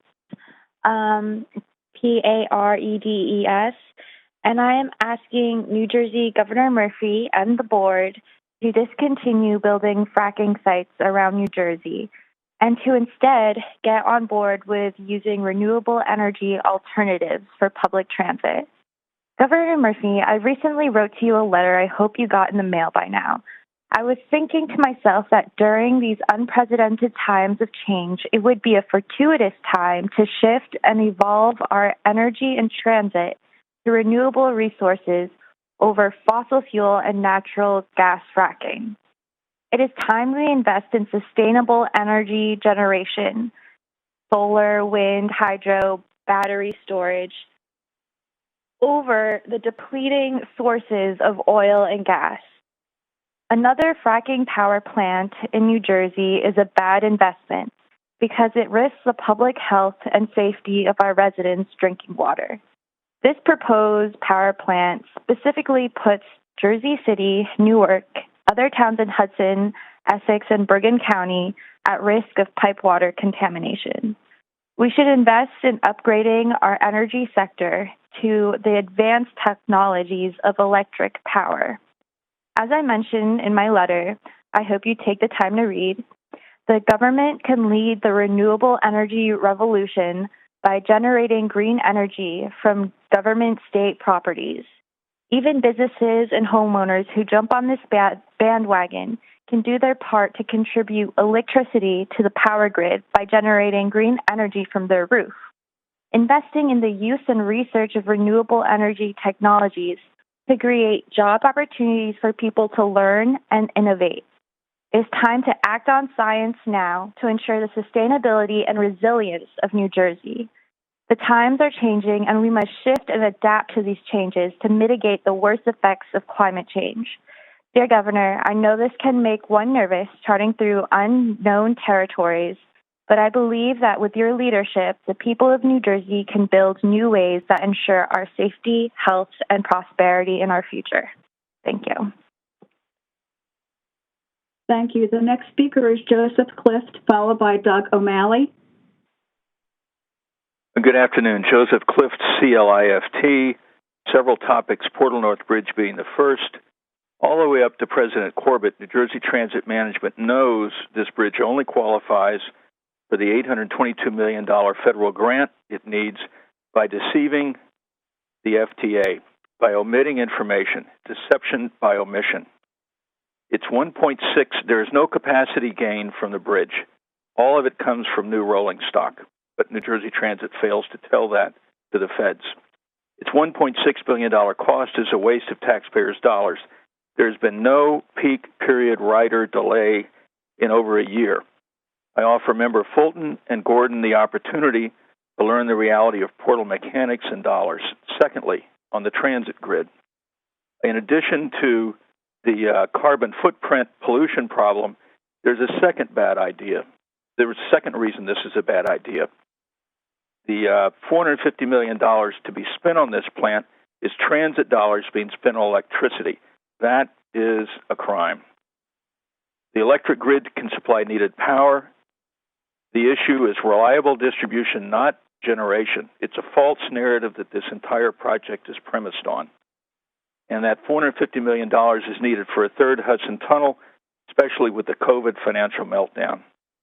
Third, this is no time for New Jersey Transit to go full steam ahead on new capital projects. The COVID financial impacts on New Jersey Transit are potentially extremely frightening. Applying an analysis of Illinois state losses due to COVID to New Jersey, it results in an $800 million loss of revenue, a little over half from fuel tax losses, a little less than half in vehicular tolls. Both sources for New Jersey Transit operating and capital budgets. Mr. Wilton, Members Wilton and Mr. Kneff, this should be particularly worrisome to the two of you since you deal with the entire state budget. You need to get New Jersey Transit wake up to reality. And fourth, Member Adams, I'm hoping you will be interested in weeding out the very unprofessional manner of New Jersey Transit advocating of advancing capital projects. No strategic picture, No project picture, no performance against budget, no funding picture. The only time you see this in the public is when a contract is let. That is a problem. It's gotten worse under the current administration at New Jersey Transit and in Trenton, but it's been going a long time. No one else in the industry manages like this. It's time to fix it. And last, I want to echo the comments by the Passengers United representative early in the meeting, who remarked on the abysmal reporting record of New Jersey Transit on positive train control. MTA railroads do it comprehensively every month to the public, and so should New Jersey Transit. Specifically, I call on New Jersey Transit to post its first quarter 2020 PTC report to the FRA to its website by Friday. Thank you very much, and thank you for all you do. Thank you. The next speaker is Doug O'Malley, followed by Barbara Stomber. Good afternoon, Commissioner and board members. This is Doug O'Malley, Director of Environment New Jersey, representing more than 20,000 citizen members across the state. I hope all of you, just like us, have eaten both breakfast and lunch while you've been on the board meeting. First off, I want to say our hearts obviously go out to New Jersey Transit, your workforce, and obviously the ridership during this time of crisis. The agency has been hit harder than any other, and we want to obviously extend our condolences to the family of Ray Kenny and all the other frontline New Jersey Transit workers that have lost their lives while serving on the job. This also extends to the ridership, and then obviously the union that represents transit employees, including the brothers and sisters of the Amalgamated Transit Union and the work of Ray Greaves and Orlando O'Reilly. Also, just as a personal note, we are grateful for the recovery of Director Corbett. I want to say here, too, there's a massive need for federal support. New Jersey Transit, has obviously requested federal support of more than $1.5 billion. There's a need that New Jersey Transit is outlining of $2.5 billion by the end of 2021. We obviously want to encourage transit to reach out to all stakeholders around the state and decision makers to be railing on the federal government to support the work of transit. The existence of our trains and buses in some ways is being called into question.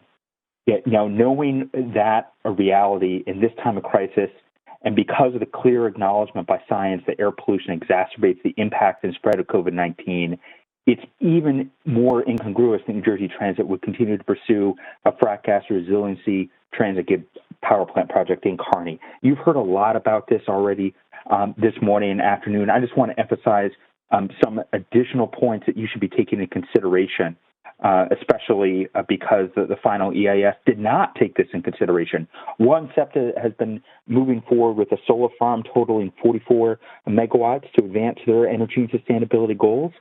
This is a project that was just announced last month. This is exactly the sort of renewable energy and storage alternative that transit should be pursuing. Our concern with the final environmental impact statement is multitude, but one issue which certainly is not addressed is the fact that the site along the Hackensack is a capped Superfund site that the plant would sit on. If that protective cap that covers decades of PCBs is breached, we're going to have a huge pollution issue going into the Hackensack. We also have an issue with the simple fact that the New Jersey Energy Master Plan, in its own goals, calls for the creation of 600 megawatts of energy storage by 2021 and 2,000 megawatts of energy storage by 2030. A resiliency project that included energy storage that had a solar energy storage component would be directly in line with the governor's energy master plan. A frac gas plant would not. And the most kind of outrageous part of the EIS is that it does not focus on comprehensive alternatives and doesn't have a comprehensive alternative assessment. Appendix D really, is a snow job because it's dismissive of the renewable energy solutions. It uses solar energy estimates that are 7 years old. Solar is drastically more economical at this point.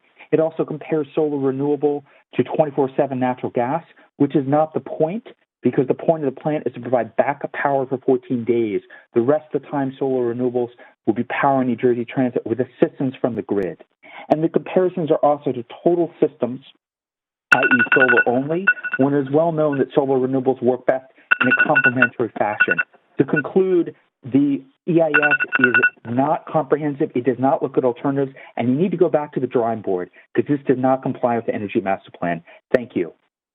Thank you for your comments. The next speaker is Barbara Stomber, followed by Randy Glucksman. Hello, can you hear me? Yes, I can. Please continue. Barbara Stomber? Can you hear me? Yes, I can. Can you Hello? hear us?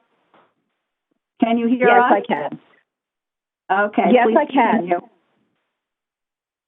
As a native of Jersey City and a lifelong resident of New Jersey, the mother of 3 children, all of whom grew up and still reside in New Jersey, along with our 10 grandchildren, you can see I'm heavily invested in our state and its future. It is with great sadness that I do not see the state of New Jersey working to end its dependence on fossil fuels with yet another proposal to build a fracked gas power plant in the heart of densely populated cities, one that can remain in operation for the next 50 years.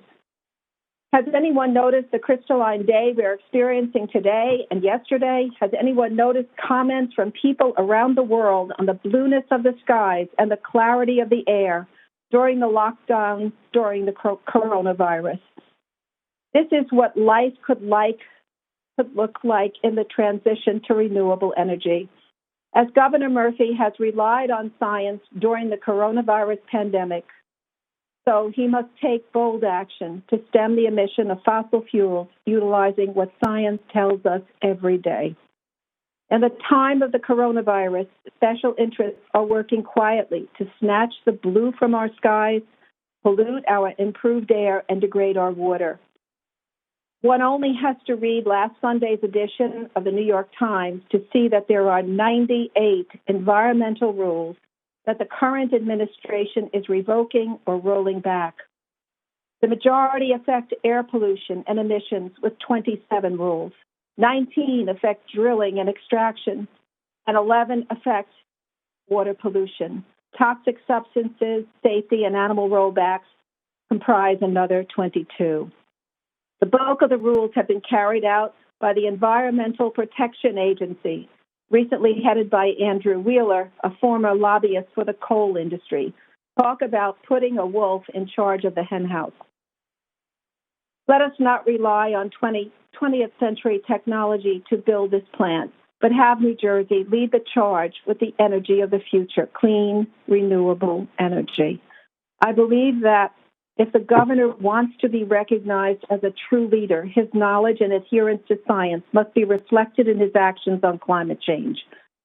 I am extremely proud of Governor Murphy's handling of the coronavirus and his regional alliance with governors from other states. This is the state that I want my children and grandchildren to continue to be a part of. I implore Governor Murphy to take the necessary steps to utilize the same energy he masters during the coronavirus to stop this fracked gas power plant and all new fossil fuel infrastructure in our state. Thank you for giving me the time to express my opinion. Thank you. The next speaker is Randy Glucksman, followed by Dr. Arati Krybik. RANDYGLUCKSMAN. Good afternoon. Can you hear me? Yes. Thank you. First, I wanted to congratulate Joyce on your being reappointed. Also, I'm not happy, as well as the others are, for having to wait all this time while you have an executive session.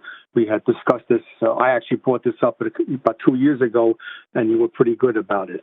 Anyway, I am Randy Glucksman. I'm the chairman of the Metro-North Railroad Commuter Council, and I'm also an MTA board member. Before getting into my comments, I want to express my condolences on the loss of Ray Kenny, a true railroad professional, as well as to the other 8 employees mentioned by President Corbett, who I'm glad has recovered. On behalf of my constituents, I am glad that service on the Pascack Valley Line has improved over last month's record-setting 21 train cancellations.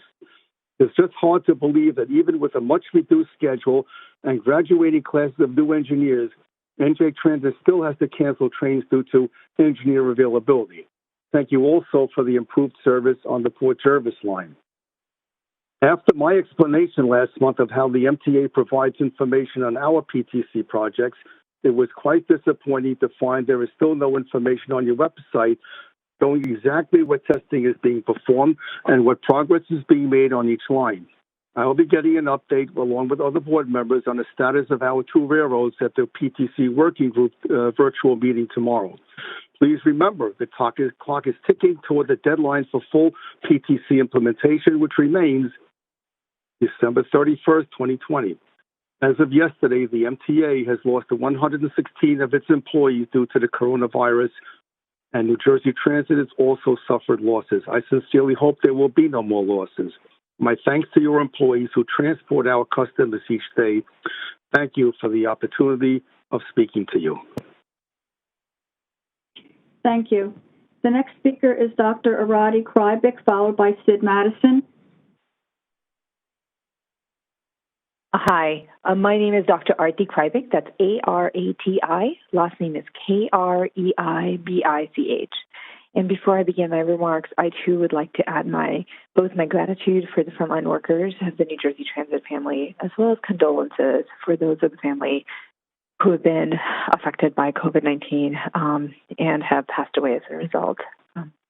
And thank you for this opportunity to share my thoughts about this very important issue. I'm a scientist, a resident of, and a council member in Glen Rock, New Jersey, and part of Glen Rock Environmental Commission. Although these are my own personal views, I'm also a candidate for Congress in New Jersey's 5th District. As a past commuter and regular user of NJ Transit, along with members of my family and my community and my constituents, and as someone who chose the town I live in because of easy access to NJ Transit, I know that solutions to increase transportation resilience in North Jersey is of utmost importance, and I feel it on a daily basis. So I commend you for looking for resilient solutions. However, investing in a gas-fired power plant, particularly in this pandemic crisis-affected world, as others have said, is short-sighted. We already know how vulnerable New Jersey is to climate change. We are the third fastest warming state in all of the U.S. Indeed, Superstorm Sandy has shown us this, and it's ironic then that the grant given for increasing transportation resilience post-Sandy will be used to further fuel the causes contributing to climate change, leading to more Sandys. As a state, we cannot sustain a new fossil fuel plant, which will spew air pollution and greenhouse gas emissions in already vulnerable communities in counties with the worst air quality, grade of F. Exposure to air pollution leads to significant health concerns, including asthma, lung, and cardiovascular diseases. And this would significantly and disproportionately affect low-income communities of color. This is environmental racism, pure and simple. In the current pandemic world, we know that people with underlying lung disease and cardiovascular disease are at greater risk for serious effects or even death due to COVID-19. We've also seen emerging data that talks about COVID-19 disproportionately affecting those in low-income communities of color, precisely the same communities this plant would affect adversely. Understanding that the climate crisis will lead to more public health crises like this, and it's coming, whether we like it or not, this proposal would be sentencing our neighborhoods to potentially horrific health outcomes that are completely preventable and in your hands. The urgency of the climate crisis, the need to jumpstart the economy post-COVID-19, make it imperative that we build a more resilient future that is focused on 100% clean energy, green jobs, and green infrastructure. We need to halt new fossil fuel projects and instead invest immediately in renewable energy and battery storage-powered microgrid for New Jersey Transit grid resilience. This is an opportunity for New Jersey Transit to exemplify the future of transportation, fueled by clean energy and green jobs. The rest of the nation will be watching whether we decide to utilize innovations that propel us into the future or choose a path that will ultimately harm our community. We can be the leaders who make the choices that are necessary to create a safer, better world for commuters, our communities, and our children. Thank you very much. Thank you for your comments. The next speaker is Sid Madison, followed by Cindy Williams. Hello, this is Sid Madison. Last name is Madison, M-A-D-I-S-O-N. I've been coming to these meetings since sometime last year. All the comments that I've heard that explain why a fracked gas plant is not a good idea have not changed much over that period of time. And I question why the process continues not to take into account those facts. I guess it's more political than science-oriented, and I would suggest that you take one rule into account as you go forward, and that rule is that Mother Nature's rules don't change. And the political process that you have is not taking into account those rules of Mother Nature. I would also ask you to do one other thing as you go forward, and that is to think about what you're going to say to your kids or your grandkids in 5, 10, or 15 years when they say, what did you do about stopping global warming? And when you answer that you stopped the gas plant, then you're going to be on the right side of history. If you don't stop the gas plant, you'll be on the wrong side of history, and you don't want to be there. Thank you for your time. Bye. Thank you. The next speaker is Cindy Williams, followed by Demetria Marshall. Hi, Cindy Williams, WILLIAMS. I appreciate the opportunity to speak on behalf of the hardworking members of the Eastern Atlantic States Regional Council of Carpenters. Transportation is important to our community, and we need energy solutions that will protect our community and access to travel when unforeseen circumstances take place. We have seen too many times across this country infrastructure fail, and the need for reliable and safe transportation infrastructure for all New Jersey residents is now. This project will help put hardworking men and women to work, including the skilled workers of the Eastern Atlantic States Regional Council of Carpenters. We need this investment today, and my brothers and sisters of the Eastern Atlantic States Regional Council of Carpenters are ready to do our part to make our state's roads and bridges safe and in working condition for our neighbors. I appreciate the opportunity and thank the board for your time. Thank you. The next speaker is Demetria Marshall, followed by Bernadette Marr. Hi, I'm Demetria Marshall. I'm a senior at Seton Hall University, and I urge the Transit Board and Governor Murphy to stop the current frack power plant proposal and to replace it with renewable energy for a cleaner future public transit.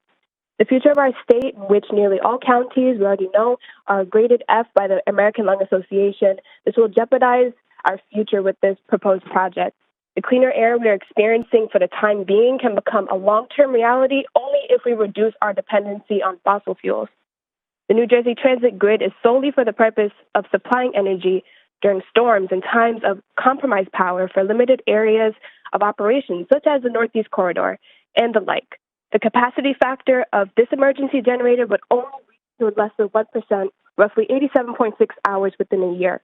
Even if this energy produced were used for normal operations, so why would this be more economical as an alternative than buying electricity from a large, well-established and efficient source such as the PJM power grid? On top of the inefficiency of this project, NJ Transit would be responsible for emitting more PM 2.5 into our existing poor quality air, when our local residents are already exposed to risks of COPD, chronic lung disease, asthma, due to the current pollution levels. Questions that should be considered are, if NJ Transit is to emit more PM 2.5, what would you be doing to offset this impact? To prevent a net increase in emissions, would buses be converted to biofuel, clean diesel, or compressed natural gas? Or would PM 2.5 allowances be bought from other energy plants and factories who have no use for them? Even if there is no net increase, we would be doing nothing to reduce our overall our pollution conditions. This would ultimately work against the goals of New Jersey and our energy master plan and derail any progress that we make. In the midst of a pandemic and the looming return of our day-to-day pollution levels, an additional power plant is unnecessary. For the safety of everyone on this call, our fellow New Jersey residents and future generations, I urge the board and the governor to invest wisely in renewable energy sources for the future of our transit system. Thank you so much for your time. Thank you. The next speaker is Bernadette Marr, followed by Kyle England. Good afternoon. My name is Bernadette Marr, Maher. I'm a member of Central Jersey Environmental Defenders and several other groups. I'm calling on Governor Murphy and the Transit Board to stop the New Jersey Transit frac gas power plant proposal and hopefully replace it with a renewable energy alternative for public transit resiliency. This power plant would be a major new source of toxic air pollution and climate-destroying greenhouse gas pollution at a time when we urgently need to reduce both in order to protect public health and safety. We can't ignore the link between fossil fuel-generated air pollution and the increasingly negative health effects that are being highlighted by the coronavirus pandemic. Recent studies, particularly a Harvard study, demonstrated that populations exposed to air pollution are more susceptible to the worst outcomes from the virus. In addition, Dr. Curtis Norgard from Massachusetts did a study and finds that methane gas and emissions from these sort of power plants negatively affects children. And they are, of course, why we're fighting for all this.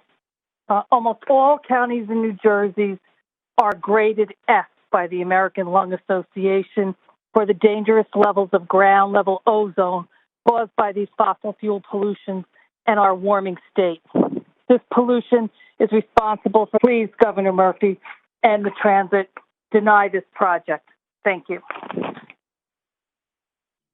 Thank you. The next speaker is Kyle England, followed by Adam Reich.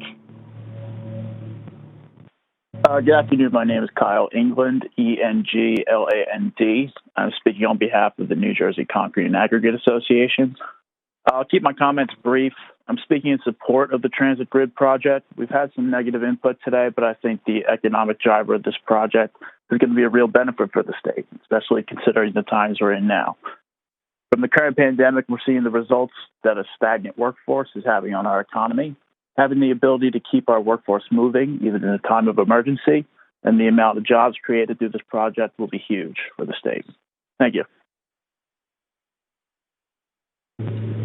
Thank you. The next speaker is Adam Reich, followed by Joan Millar.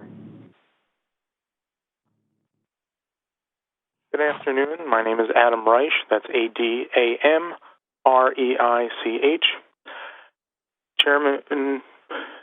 Chair Gutierrez-Scacchetti, President Corbett, members of the New Jersey Transit Board. My name is Adam Reich. Under normal circumstances, I'm a regular rider between Metuchen and Trenton, and I wanted to speak today about state of good repair issues as well as customer communication. On the state of good repair side, I hope that the staircase I mentioned at New Brunswick on the Trenton-bound platform by Somerset and George Streets has been inspected, if not repaired. If not, I would encourage you to look at my addendum for a little more information about that.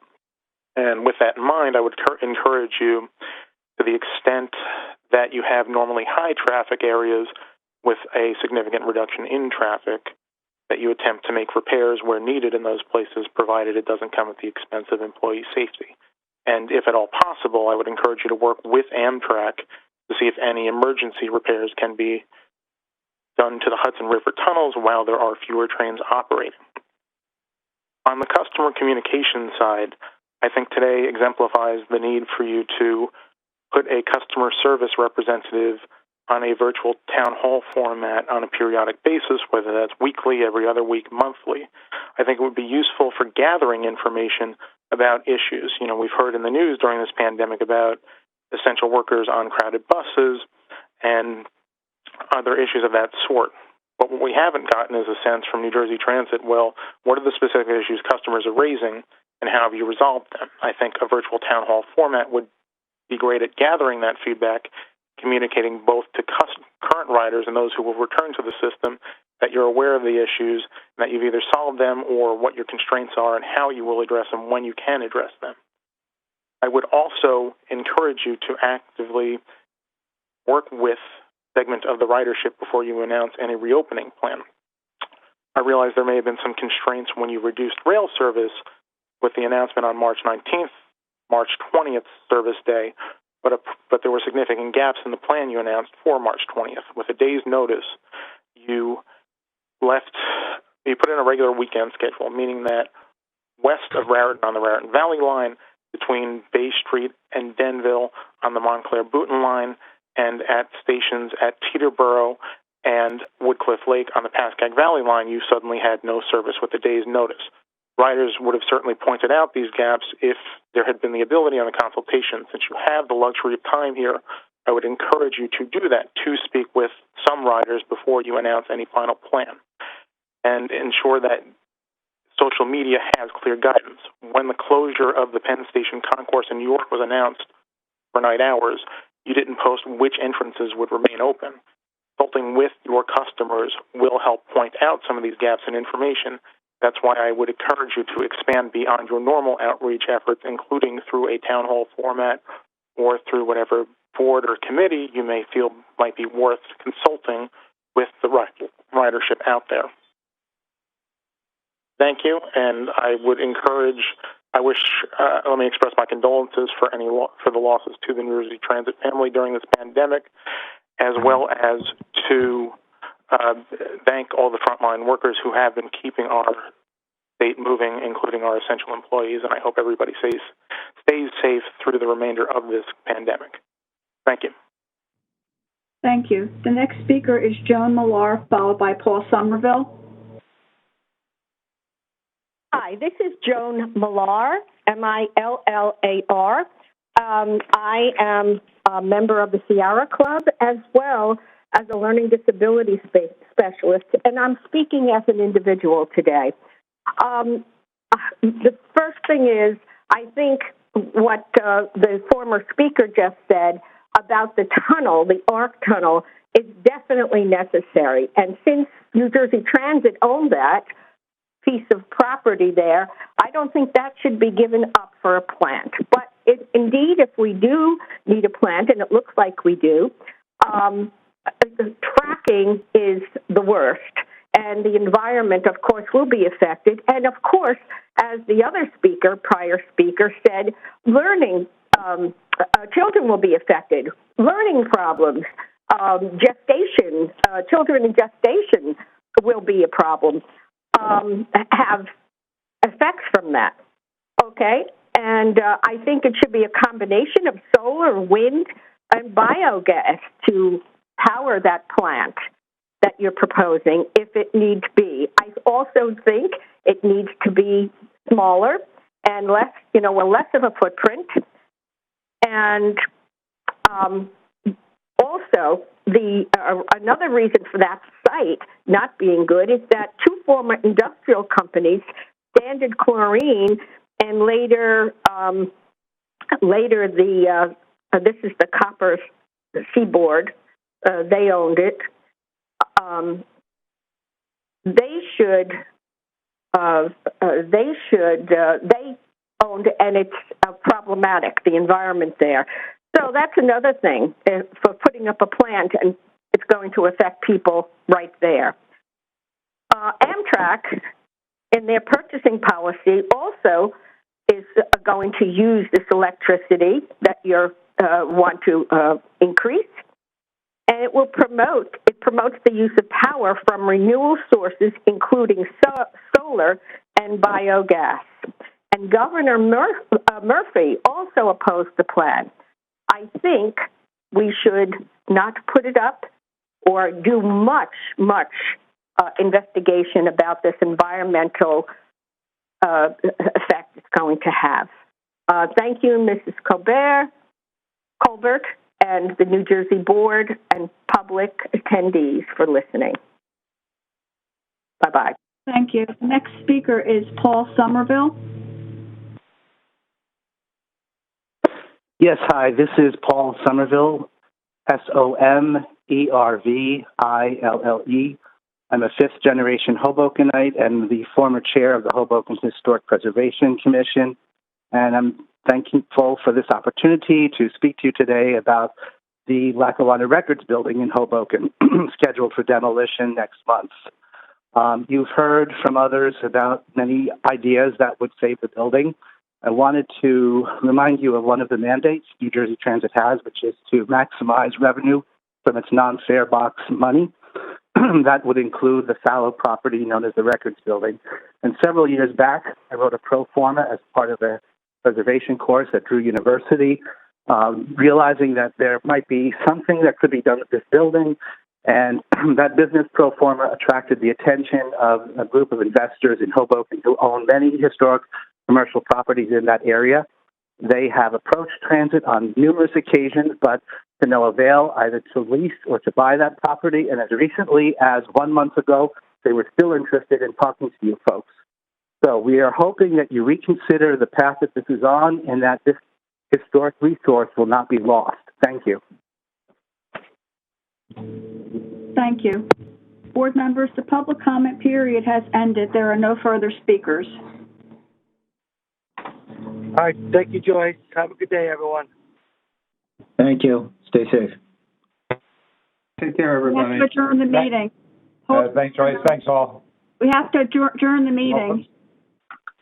Board Member Adams, I make a motion that we adjourn the public comment session of the meeting. Thank you. May I have a second? Second, Board Member Wilton. The meeting is adjourned.